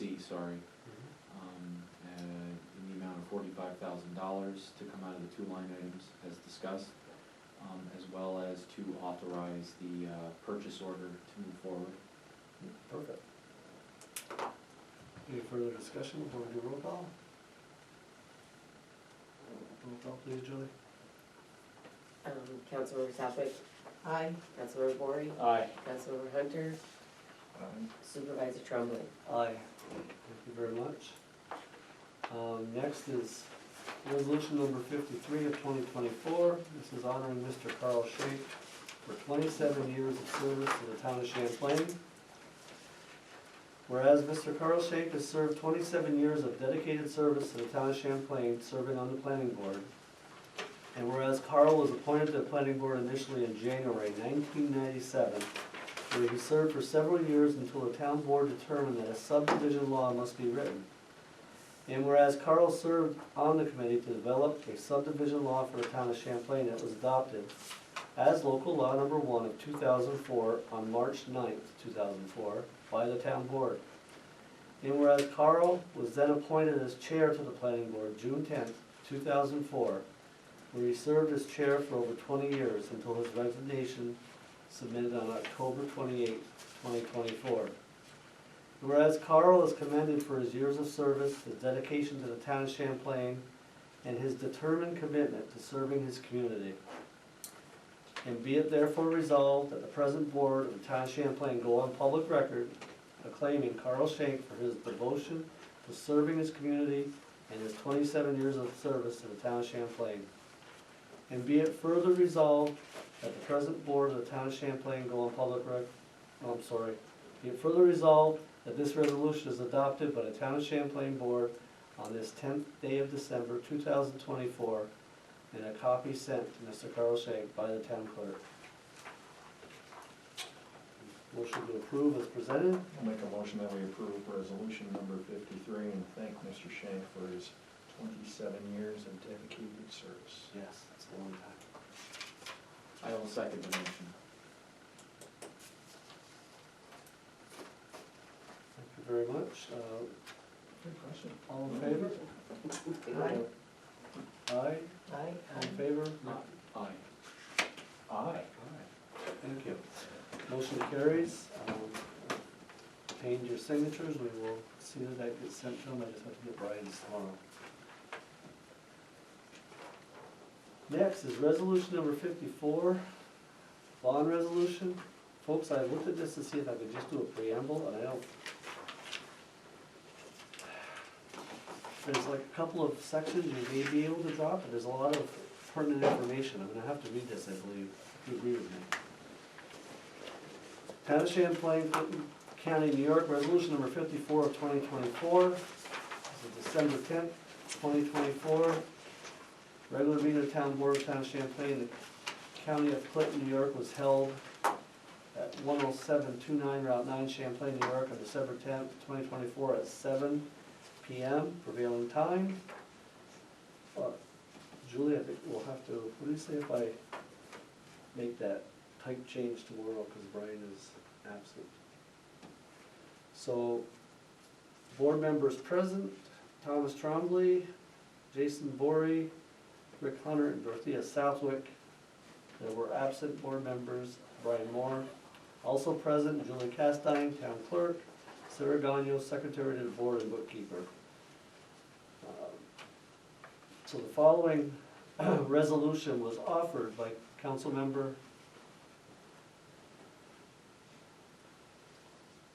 It'd be like a first of a motion, the way this is written.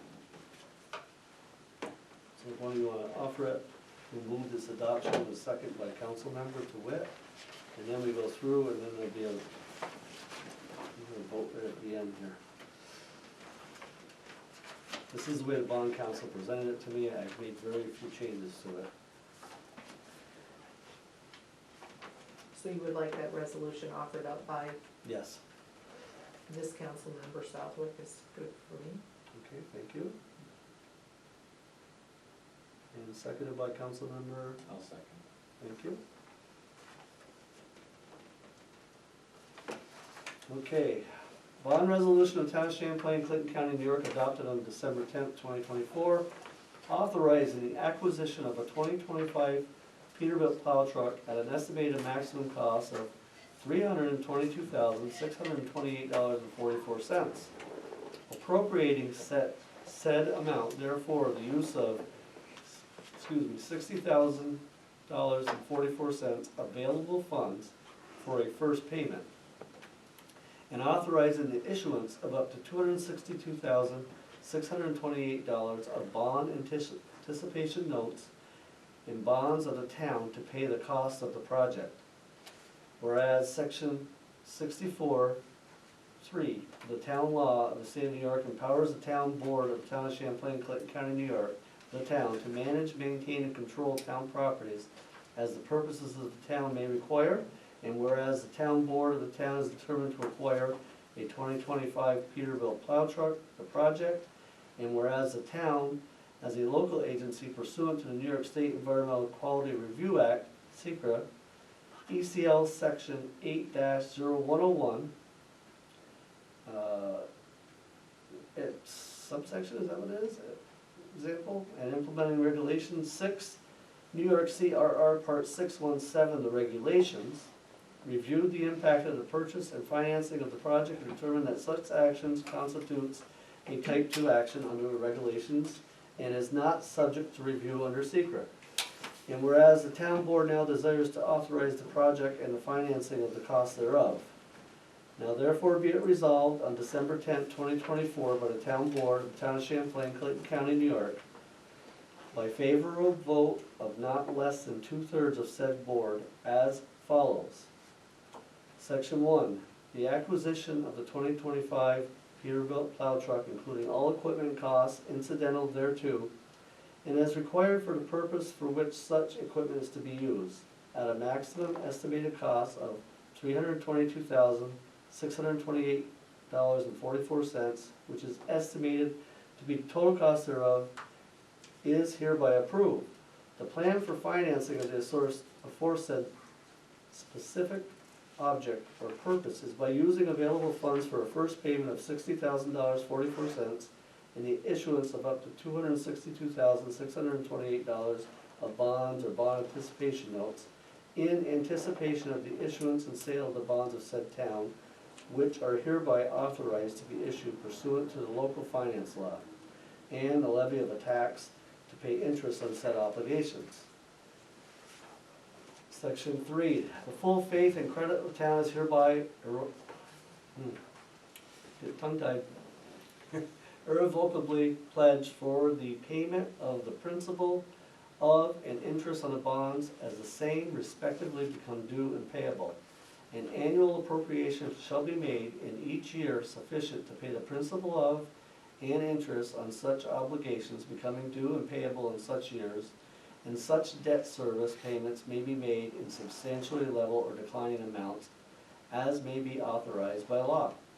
Section 4, pursuant to sections 30.00 and 50.00 and 56.00 and to 60.00 inclusive of the local finance law, the power to authorize the issuance of and to sell bonds and any bond anticipated notes in the anticipation of the issuance and sale of the bonds herein authorized, including renewals of such notes, is hereby delegated to the town supervisor, the chief fiscal officer.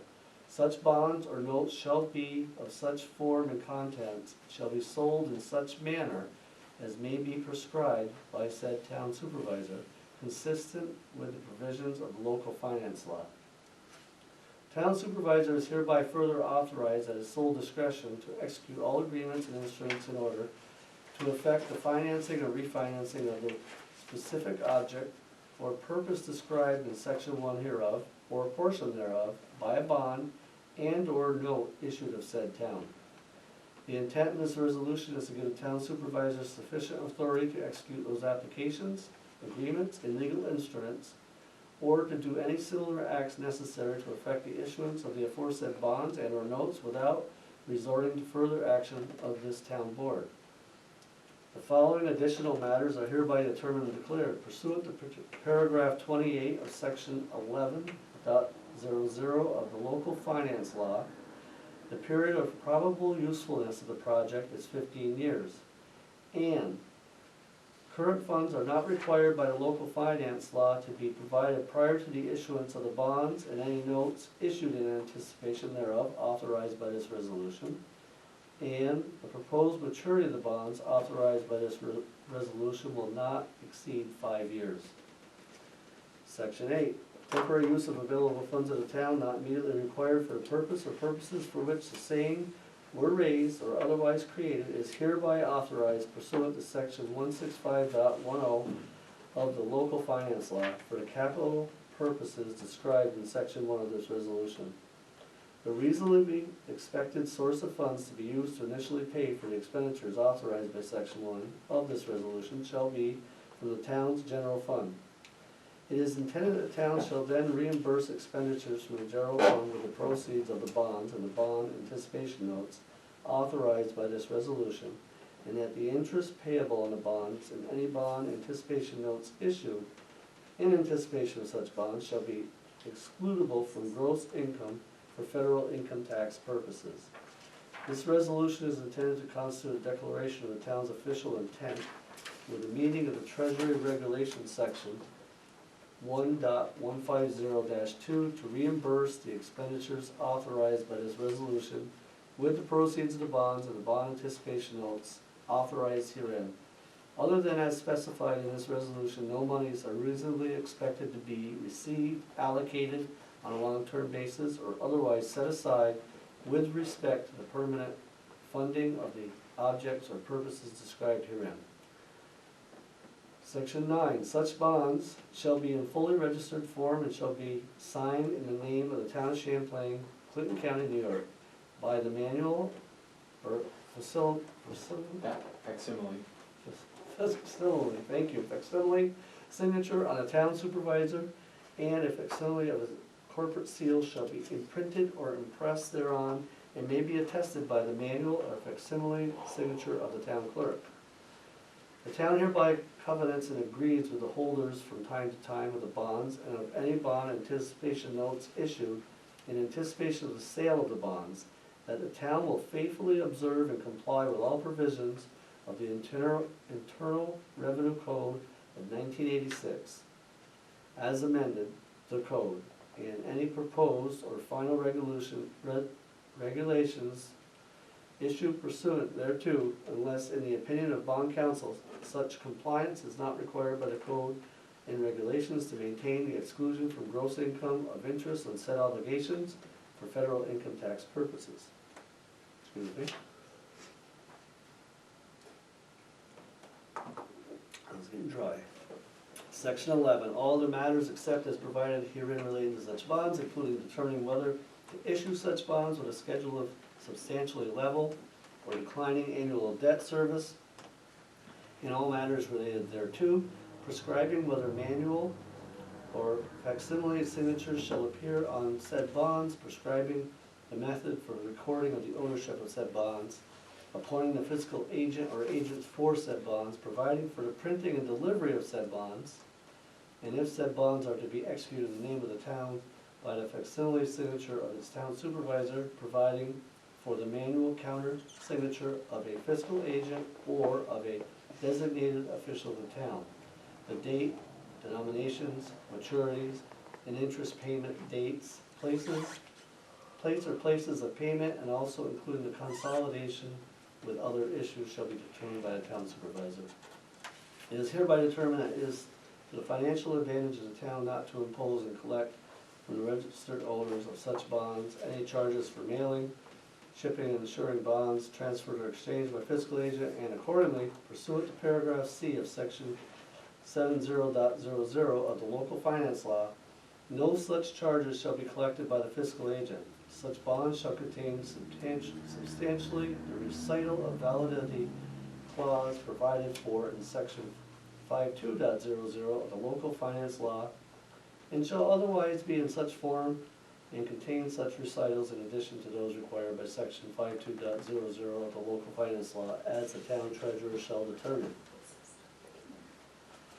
Section 12, the law firm of Trespass Law Offices LLP is hereby appointed bond counsel to the town in relation of the issuance of the bonds. The validity of such bonds and bond anticipation notes may be contested only if, 1, such obligations are authorized for an object or purpose for which said town is not authorized to expend money, or 2, the provisions of law which should be compiled at the date of publication of this resolution are not substantially complied with, and an action, suit, or proceeding contesting such validity is commenced within 20 days after the date of publication. Or 3, such obligations are authorized in violation of the provisions of the Constitution. Wherefore, the foregoing resolution was put to a vote the members of the town board on December 10th, 2024. The result of the vote was as follows. Roll call, please. Supervisor, Aye. Councilmember Maury, Aye. Councilmember Hunter, Aye. Councilmember Southwick. Aye. Aye. Councilmember Moore was absent. Correct. Okay, and certificate. This would be you, Julie. This would be town clerk. I, you want me to read it or no? Yeah, go ahead. I, the undersigned town clerk of the town of Champlain, Clinton County, state of New York, hereby certify they have compared the next extract of the minutes of meeting of the town board of said town, including the resolution contained therein, held on December 10th, 2024, with the original thereof on file in the office, and that the same is a true, complete, and correct copy thereof and of the whole of said original minutes so far as the same relates to the subject matters therein referred to. I further certify that all members of the said town board had due notice of said meeting. I further certify that pursuant to section 103 of the Public Officers Law, Open Meetings Law, proper notice was given related to said meeting, and said meeting was open to the general public. In witness whereof, I have hereunto set my hand and affixed the corporative seal of the town of Champlain, Clinton County, New York, in this 10th day of December 2024. Okay. Thank you. Thank you, Julie. So, I wish I could have figured out a brand of that. I'm taking a lawyer. Yep. So, we need a, next thing on the list here is schedule our year-end meeting. Is everybody available on the 23rd?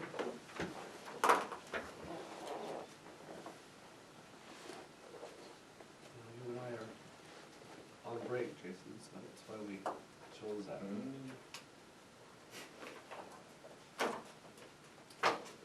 It's a Monday. Yeah. How long do those meetings usually last?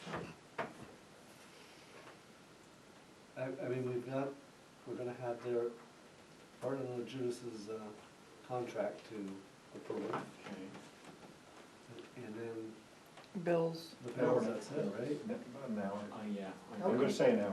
I'll go through that marketing report And from, then you'll all leave, That's or it. I'll do the That's court's it. books. yeah. Yeah.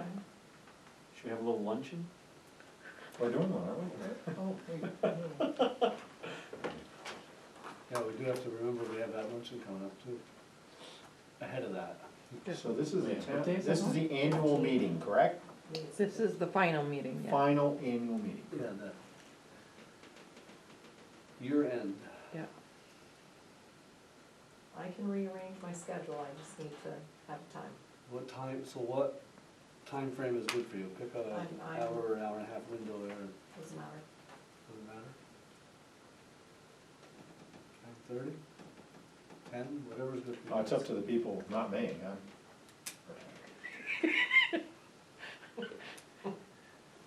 I'll be off that day, so it's really, you tell us. Yeah, I think it comes down to it. I'm always off between 12 and 1. And I have Okay. patients on either side, so I can You can do that. scoop one way or Just the bring other. them in here and you can do Yeah, that and if we'll. you sit have here the right in the meeting. middle and. We watch, we might want it done also. We'll make an appointment. Oh, boy. Oh, we're So you wanna go at 12 o'clock? That's okay. That's fine with us. That's what we're Alright, trying to do that's is good. work around your schedule. December 2 and 3, boom, boom, boom. Okay. And Got if you're able to, I don't wanna put anything more on this, but there's 3 items, it should be an hour. We should go and pull that off. There's no reports. Open the Did you meeting, hear that? open the meeting and, 3 items, close it out. that's it. He comes to me with more? No. Oh, that's funny. All right, alert, 1 week before. God, I hope nothing comes up. Yeah, me too. Oh, boy. You might want to put a sticky note on that. I better put this in here right now, I'll figure it out. All right, 12 to 1:15.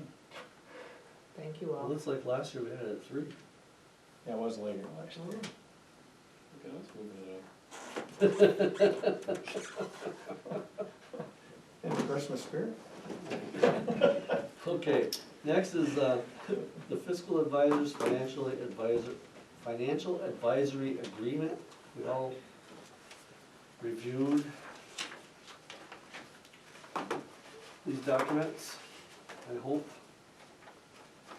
I I have cruised through it, and obviously you have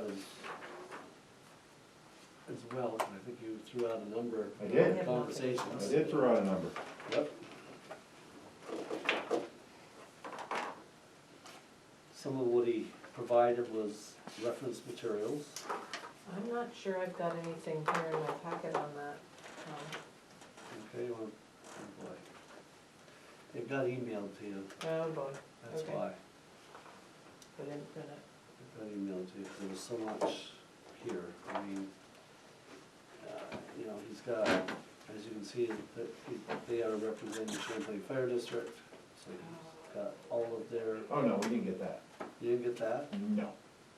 No. That's not the reg. No. It's just, it's like, This would be Re- good, it's bed reference. reading. reference work. But the important thing here was the fee schedule, which Rick was pointing out to, you know, so. I can take a copy if she hasn't, Oh, this? no, okay. Yeah, this. Oh, that, yeah. This is really That's a nut and bolts. this is the nut and bolts. Maybe you're interested in that one, because it's the I'm interested fire in this, district. because there's a big difference between the cost of the bond, the anticipation notes, and the bonds. Fiscal advisor and Mark. Fiscal advisor? Got it. Where? So as, during the meeting with Matt, I had discussed with him that we are probably gonna be, attaining this gentleman for our Elm Street culvert project. That's the reason why we're looking at this. To manage, to help us manage our budget and find the best rates for the bonds, because he'll look all over the state. From Ben? Yeah, it's from Ben. Ben Littleson. This firm's been around since 1967. Is this the right one that I read? I 1967? believe so. They've actually had, here, I have notes, here, I can kind of summarize it for you. So here's what I Yes, found. established in minute. '67. Correct. So what I had found is, Yeah, there it is. they work with bond assistance, Oh, and this of course is going towards, for the funding for the Cardine Bridge, correct? Or is For it the Elm Street. Elm Street? Yes. Elm Street culvert, Okay. and we'll probably use them for the sewer district as well. Okay, so they're an independent municipal firm. They've assisted over 500 government entities. Of those, 240 are schools.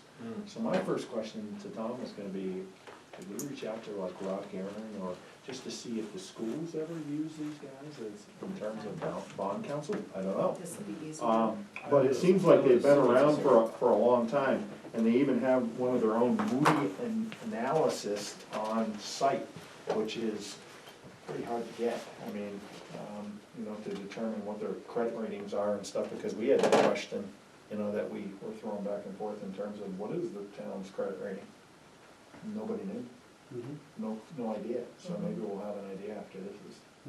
And the village of Champlain has used this particular agency as well, either for the water project or the sewer plant upgrade, I'm not sure which, but Ben had told me that he was working for them.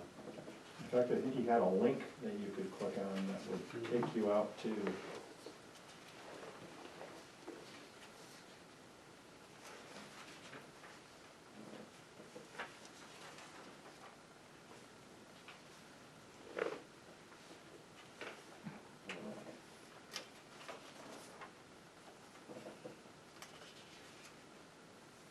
And as you can see, the, I don't know how to put this, there's a lot of additional expertise here that could be tapped into. What we're looking for is primarily helping with making sure the budget's ran properly for that project, and the bonds that we have to get are the best possible interest rate. Which I don't know if that was done with, And if you look at, yeah, we don't know. don't know that. Right. I've never seen anything that But says. if you that look it at was. the fire district, it's interesting because one of the bonds the bond they chose was at a slightly higher interest rate, and I'm like, wonder why they did that? And then it was because there was, I forget what it was called, there was a deduction taken off from it, which lowered it lower than the other ones at a different rate. And I personally wouldn't have had a clue about that. I would have went, wow, that's the lower rate, that's what we want. But it made it lower at the end. Definitely, yeah, definitely. So the reason why I'm recommending that we do this is I have the expertise and the knowledge. That's right, and rather than go through this blind, it probably is best to have a guiding force to make sure that we do it correctly. Right? Yeah, there's a cost, but it's not, No, it's not it exorbitant. doesn't seem to be astronomical. It's a very small amount of the Yes. total amount that you're spending. Mm. So it's insurance. Rick, And it will be. This is covered with, Again, yes, as far as I know, with the Bridge New York funding, I'm not positive. With that EFC and state funding, I'm sure, but I'm quite certain it would be refundable as well as part of the and we project. would be using these folks for both projects? I believe so. Right now, what we're working with here is the Elm Street Elm culvert. Street. But as I discussed with Matt, if we were to utilize him in anticipation of the next project. for the sewer district project, I asked specifically, would it reduce some of the costs that you would be building into it? And he said, yes, but more than that, they have the knowledge of how to get the best rate, et cetera. Which, that's not their expertise, but that's what they would do. So this, hopefully some of his costs would come out of that project as a reduction, because we'll be using them for as much. And this particular firm came to the top of the heap because they've been used locally. It was recommended by Ted Trespass that we're using as Yep. bond counsel. Yep, yep. Yeah, I recommended them, and I contacted them and asked who he's been working for, and that's when I found out that That they have local connections. local connections. Okay. Well, Rick, if you wanna put your teacher hat on, and I wanna put my teacher hat on, and we'd say the value in this is, when you don't understand something, especially when it comes to finances, there are plenty of people that do understand that, and you hire those people. If you don't know what you're doing, you hire them to help you, so that way you don't make errors or make the minimal amount of errors. They are your fiduciary agent. Correct.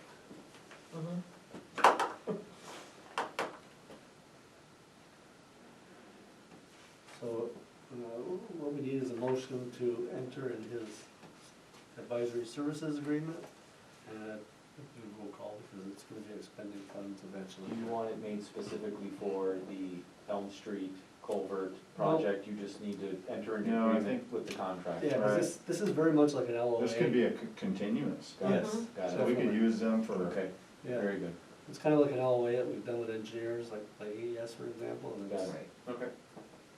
Yep.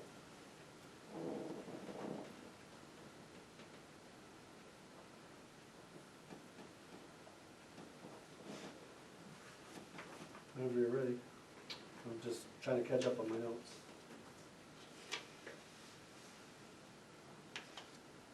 don't we do it? Please. So, I make a motion that we approve Fiscal Advisors and Marketing Incorporated, their financial advisory services agreement with the town of Champlain, which includes Appendix B, their fee schedule, as presented to us by this firm. I'll second the motion on that, the recommendations that were brought up. Thank you. And is there any further discussion regarding that? If not, roll call please, Julie. Councilmember Southwick, Aye. Councilmember Bory, Aye. Councilmember Hunter, Supervisor Trombley. Aye. Thank you very much. Rick, this is that document I was referring to. I don't know if you saw it, but these are the three bonds that they compared. You can see the top one again.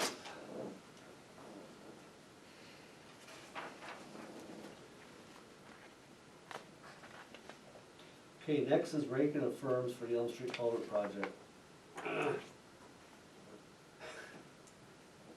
That's what we were gonna have at that year-end closing meeting. I think it's number 4, unless we hold the marketing until January. That's, so the will. Yeah, I'm not sure I need a lot of time. If we have it printed out, we can just go through the numbers and Can you present it to us prior to coming to the meeting? And then Yeah. that way we can just, I think that's a great idea. Yeah, let's do that, try to save time, because this really, the intent was, you've all received the documents, correct?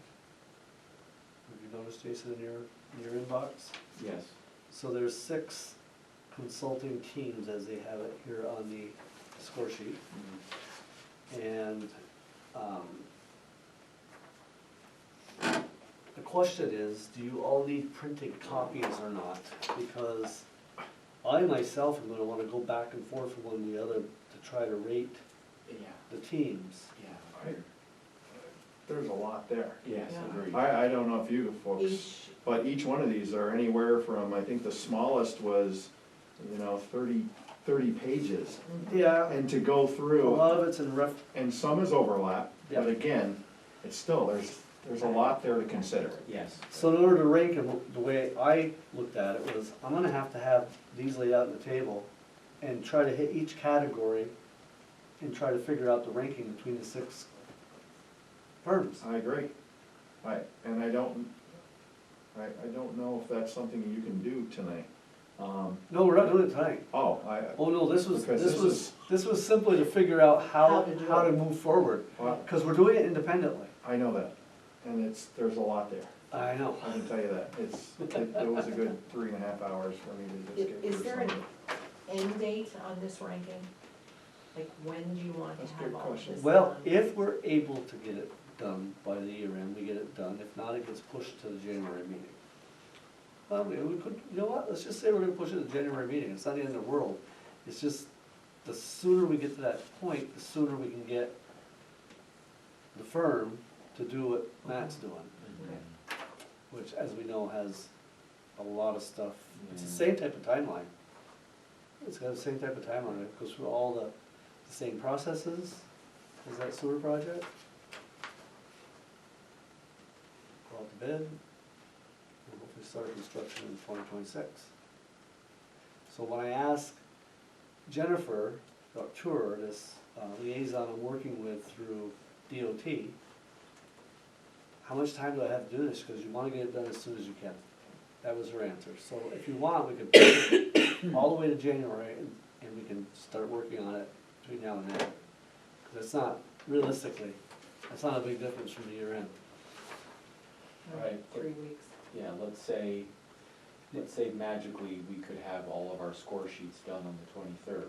If we were to have all of our score sheets done for that meeting, would we just have a discussion based on what our score sheets are?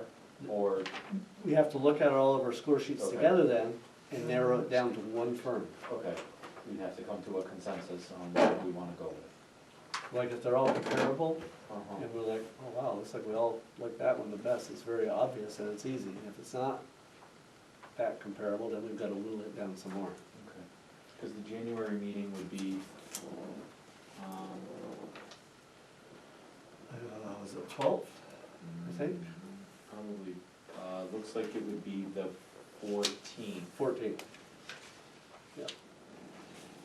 So it'd be 1, 2, It was about- another 2 weeks after our end of year meeting. I guess that's not that big of a timeline difference in comparison. And I think we're gonna need time, because it's a busy time of year for all of us, and Yeah, it's sure. a lot to try to Sure. work on. To send my mother out for a sleigh ride so I can have A my. long sleigh ride. At least a 2-hour sleigh ride. Now, here's the other thing. One of the reasons why I was thinking the year end was gonna be useful, because it was midday. I'm thinking we're gonna need to zoom this girl in to talk to all of us at one time, okay? Because when I asked the question, so why are we narrowing it down to 1? Wouldn't we narrow it down to 3 and then go out for cost? I would think if you're hiring somebody, that's one of the things you do. You take your pool and you say, I wanna be able to look at 25% of that pool. Then you're gonna wanna talk to So Jennifer. I wanna look at least 2 of the 6. You can't. You're picking one. I get that. But So again, that's why I want you when to it talk to becomes her. nitpicky in terms of what you're picking based But upon. you're picking that one firm regardless of cost is what I'm getting at. I'm not looking at cost, I'm looking at a lot of other variables. This is how I'm being instructed to do this. I said, we don't get to go out to bid and find out who's got the best price. She goes, nope. You're picking by qualifications only. So I thought it'd be useful to get her to zoom in. We could do it at the January meeting, I just thought I was gonna have to explain to you guys. Or we set up a separate meeting to do that. So, we're gonna make copies for all of us? Yeah. How long does it take you to kill a tree? I've already got one set right there. You're talking about each of their, Yeah. Yeah. in it's the right email. there. So this is one, this is the 6 of them right here. Yeah, no, I don't need that. You don't need I it? have electronic, I'm not killing a tree over that. Okay, good, you can do it electronically, awesome. All I'm gonna do is just take the rating sheet and go. But that's me. Okay, Okay. Some people might want paper copy, Yeah, we prefer. I'm gonna need that. these on two old site. farts do apparently. I have a Jason? 27-inch screen, it's Do pretty you easy need for one me. too? Let me Are you look. old or technical? Well, no, paper has its place, There's but a I'm not choice. sure I'm gonna approach it from the same standpoint that sounds Okay. like the supervisor is. I think I'm gonna just go through each one, almost like a grade of paper, There you go. so. Okay, I Oh, don't we think- need to learn that technique. It is- Well, we do. and they do that. So for example, like if I was gonna grade it, what I'd do is I'd go through like, looking at all the resumes in one, then I'll go look at the resumes in the other, Right. and then the resumes, and then I'll go to like the jobs that they've done. So I agree, that's the way I'll do it. that's, Then Tom, Kind of the same give thing. that pile to Dorothea. okay. Okay. And you can say, here, Mom, here's why you gotta go sledding. Oh, boy. Yes. You can even have a One score sheet, course. because I only printed for example. I'll give it to you after. Okay. Make sure you take out. I'm going for that. All right, that's really it for that, so we'll try to get that done for January meeting. Or early. How about we set a goal, how about this, why don't we set a goal that, at least by the December meeting, why don't we have at least started the process if we See could? how far Just along we to, got. just to see if there's any, like, we're like, oh yeah, I went through that and my brain was busted after going through one, like, just kind of get a feel, Mhm. kind of where Good people idea. were at. Okay. That way this we is, can kind of, we set ourselves up for what we know we're in for. Okay. This is like a regular monthly meeting on steroids. Wait till you go through this. Oh, you think I'm kidding? There's a lot of information there, and it's not like there's a lot of chewable parts. No, it's all buried. It's, Is that a good bit and then you of gotta go out and do your own research, if you're gonna do it right. Because remember who prepared these reports? The individuals that want you to take them on. That is true. They're filed with the LDSA or LSDA, whatever it is. So they're holding them as well. New York State DOT is holding them as well. Okay, so we're clear with that? Okay, so next thing on the list is resolution number 46, revised. Julie and I discussed this, and I thought the easiest way to do this is leave it under the original resolution number and put the revision in here. Reapprove it, and it'll get resent to state DOT. I'm not sure I could find those parcel IDs in our EDUs. Well, I can't say No. that I cross-reference They're that, not. but. They're not. But if They're not there, No, they wouldn't be, because they're way out in Cooperville. but they're in the town, Yeah, but they're not in the but district. they're not in the district. Yeah, so you have to go to GIS mapping to find them. County GIS. So, this is resolution number 46 of 2024, resolution to abandon the old east section of the Bayshard Road in the town of Champlain. So here's an addition, whereas this resolution was previously approved on November 12th, 2024, it was determined that the measurement of the length of highway was required by New York State Department of Transportation to be documented within the resolution. And whereas the town of Champlain has recognized that a section of Bayshore Road has not been used publicly for nearly 40 years, And whereas the town of Champlain Highway Department has not maintained this section of road during the last 40 years, and whereas the town of Champlain Highway Superintendent has requested in writing to the town board to abandon the old Bayshard Road as per New York State Highway Law, subsection 205. And whereas the section of the Bayshard Road referred to as the Old Bayshard Road is located east of the Canadian Pacific Rail, CPR, adjacent to the New York State Route 9B, measuring 1,357 feet from the CPR to the intersection to State Route 9B. And whereas it is situated within 2 parcels of farmland with parcel IDs 49.2-11 and 49.2-10.1, and therefore be it resolved that the board of the town of Champlain authorizes the abandonment of the old Bayshard Road in town of Champlain, and now therefore be it further resolved that this resolution shall take effect immediately.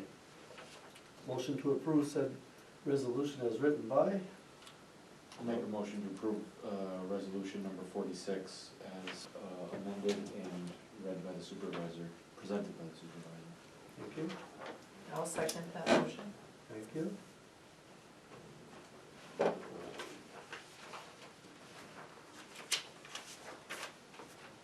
Okay, all in favor? Aye. Alright.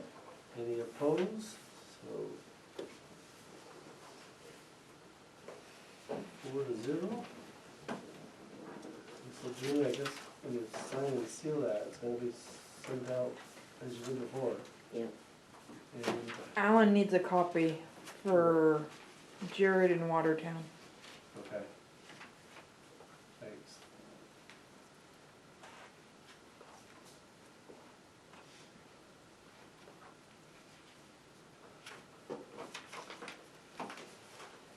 Okay.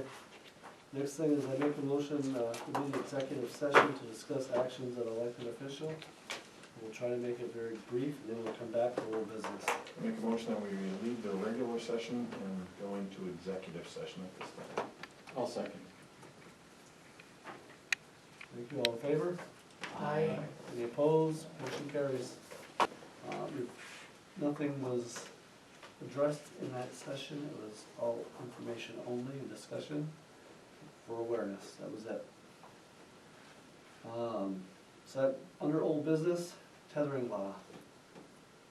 We want to move that forward this coming year?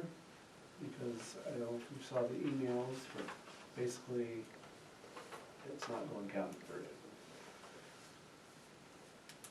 So what does the board wish to I do? have not seen any emails since she was going to that last meeting, so I don't know if she just sent it to you or. Maybe she just sent it to Yeah. me. there's- So that's probably why. So what's the update?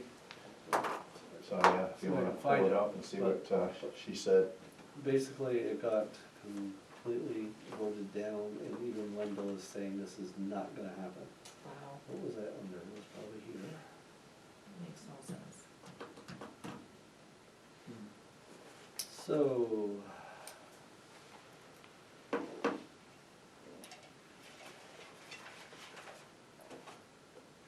So this is on November 24th. I didn't get that. So she spoke to everyone, and they all decided to ask if we can proceed with a town law. Wendell is going to see about a Plattsburgh town and city law when he is mayor, and he'll give us close to half of the county with a tether law. She's going to Florida for a few months. So she's asking, can we still proceed with a town law? At least what we wrote was already approved by the county attorney, but I would go, she's suggesting actual time limits, like possibly 4 hours, etc., because we weakened that county law up a lot to try to get through, if you remember right.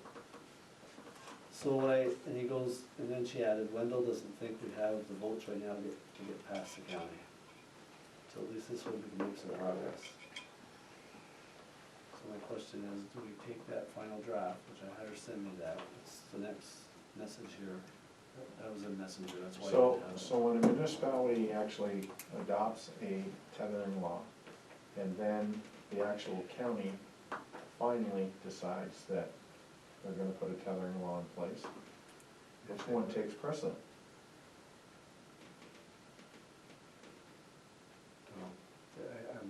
That's my question. I know, So that It'd be didn't, different if it was federal state, I get that, yeah. but this isn't federal state. This is county and a local township, or a local village, or a local, It depends how they rate the law, I guess. They could rate the law that it, to be in effect in any town that does not currently have one. I mean, they could do that. yeah, but that way That's you're kind of probably- watering down what happens if you, well, I don't know. I see that as being more of an issue, because then you're gonna get some towns saying, then you have that tethering law 15 doesn't have different this, and tethering. this one has this, and this one. I don't see the county doing it. Not with the people that are there now, and there's only about 3 of them that really are the ones that are the push right now. Unfortunately, it's Would it be four. worth waiting one more month? You know, cause, well, that's gonna change. There was Yeah. a- There'll be a new appointment for Wendell when he leaves for office for mayor, but Depends on there the wasn't any- personality of that person that's coming into that role, because that does play a big Well, impact. but Wendell was already in favor of it. No, I'm not talking about that, I'm talking about the personality, in terms of how they network, how they influence, how they sell, negotiate, I don't know. that's politics. I don't think it's gonna happen For me, in yes. the near future. To answer your question, I don't think that the counties would override anything that's currently in place. I don't think. I think it would be up to the municipality to decide if they wish to rescind theirs. and go When's she under- coming back? She just said a couple of months. February? Does it hurt to wait? I agree. Because I think that's something you wanna include, have her included in. She's done an awful lot on this. And if she's looking for specific language on, 4 hours consecutive, X number of hours. So I've got the final draft. I just sent it to I her. do too, unless she changed it again. That's why I asked her to resend it. I wanna make sure we had the right one. Well, So send she that to re- me then. She resent Yeah. the final one, so I got that in email. Yeah, send that to me, And if you take a look at it and just see what it is for, if I remember, it left it very wide open in regards to the term of the tethering. It was, we had none from like 11 PM to 6 AM. 6, correct. And I think the only thought I have is that you already have a tethering law in the village of Champlain. Mhm. So if you're gonna kind of make it a little bit easier on the DOC or the DC. Yeah, so you're right. DCO. DCO, that's it. You want that language as close as possible. Yeah, so we could pull Full Janet's. the villages in. I mean, I know that this one currently has a lot more meat to it than what hers does, but Yes. hers did have, I think, a 4-hour time limit. That's what, and I think that's what she would like to see, Yeah. but I don't wanna send it to her while she's vacation, she's really worked it out, this work. Okay, so Again, I'll send you that, and you can take a look at it, and I'll.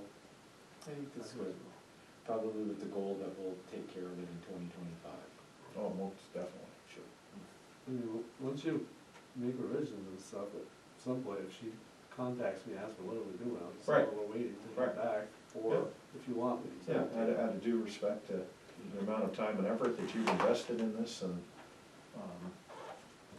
we wanted to let you enjoy your. Okay, so I think we're in agreement to move forward with it, but we're not gonna rush. Correct. Okay, so that's tethering law. Sign for Bob Van Park is kind of on, Yeah, I don't have any new information back from Jessica, so I will let everybody know when I get some more. okay. And then you've all got a copy of the Third Country Gulf lease agreement. Thank you Dorothea and Jason that fiscal responsibility and marketing I section. think Rick added the fiscal stuff, right? Rick, wasn't that you? Well, my recommendation, yes. Yes, so that was added in, and then you put the verbiage in, right? Yeah, and then I went off of that to add in the marketing. Hopefully it's not too That was kind of what I was looking for, but I don't know if anybody thinks it's too strong. And then I added in the other bit for the town residents' day. So, Where's the town residents day? that's on the, There under it is. town residents. Yeah, it's a new item. Oh, here, yes, Yeah. it is, yeah. I had it Gotcha. numbered, but I don't. Number 9. Yeah, there were no, there were no sub-clauses or anything, so just, it all goes into like the one, whatever the one paragraph is. So with some of this being highlighted green versus So yellow, the is yellow it, was all additions, the green was just a relocation of in the agreement? from, I guess on the first page, I don't remember where that was, and we put it under club expenses because it had to do with EDU collections and Yeah, charges. You moved it, is what you did. I that's moved all. it, that's all. It's the That's all. same So it's by verbiage, itself. just moved it. Mhm. And then there was a question about Yeah. liability. Yeah, I brought up, is, I don't know if that the policy worth, the value that they have in here is actually a valid number anymore. Like, should it be Yeah. a higher number considering today's age? Yeah, It may be that's too small of a number. I know that in And I my, wonder if they actually carry more. well, that's possible, but I know Possible. in my business, I do a 1 million, 3 million, and Sarah sent me information, and you guys here at the town have a 1 million, 3 million, 6 million. And what is theirs right now? 1 million, 1 million. That's what was in the contract. That was what was there But prior. I don't know what they have for a policy, so maybe you should request that. Yeah, I think along with your financials, I think you should be entitled to an insurance policy annually, just in case there's any changes. Does it say that we're entitled to the copy of the insurance policy or the rider, or that it probably should It say? said the club shall provide a copy, it said policy Yeah, to the correct, town okay, upon written yeah. request. So I guess, it was, I wasn't sure the numbers were valid anymore, so. So I guess we need to provide a written request of that. With that said, are you okay with this going to them as a draft for review, or do we want to finalize it and send it, or this is it? No, let's show that we're working with them. Thank you, Let's that's what I send the thought. draft, and I'm let's see. thinking, I'm thinking send them exactly Because if we Send them just exactly like this and say. hardball, Yeah. you know It what? shows the We're changes. trying to work with you. Yeah. Yeah. And Dorothea brought up a point, I maybe got a little overzealous in trying to put in the rationale, but maybe rationale's not necessary in a contract. But I guess if we're trying to get them to understand why language would be added or deleted, maybe that's, I guess was my It's not a point. bad thing. Just so they can understand what the point of view is, as opposed to just whatever is this arbitrary language, I don't know. So, but, No, I think it's fine. okay. Okay, so let me get that to Gary. And I'll do a written request for the copy of the insurance. Yeah, under the insurance, section 10, Tom, though, you'll wanna take out question, on that one line that Yes. says question, and take that out before you send it.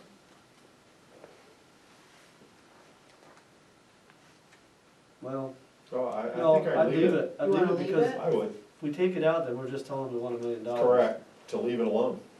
So I'm gonna do that, and in my request, you know, Well, that, or you can change it to 1 million, 3 million, Mhm. That's probably what I would do to start with. is just change it to 1 They million, can 3 be, million. they can be like, oh, we already have that policy, or, they can at least identify that. okay.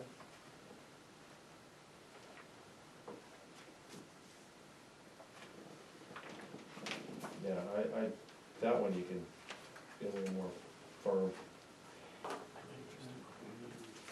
read about this, I think it still reads the same, but I think usually it's less. Okay, so she'll have that ready for I think it's the same thing. soon, and we'll So promoted, communicated, just email back and forth, okay? Figure out where we're going with it. I think probably less, but I think it means the same, Yeah. yeah. That's it? It has to Traditionally, be at least 6 weeks before. So, that was the point, yeah. do we have any more discussion on that, or? Mm-mm. Okay. That concludes. So next business meeting is scheduled for January 14th, 2020. 2025. We'll say 2024, because we had an error, okay? And 7 PM. You ready to be square? Adjournment, please, motion to adjourn.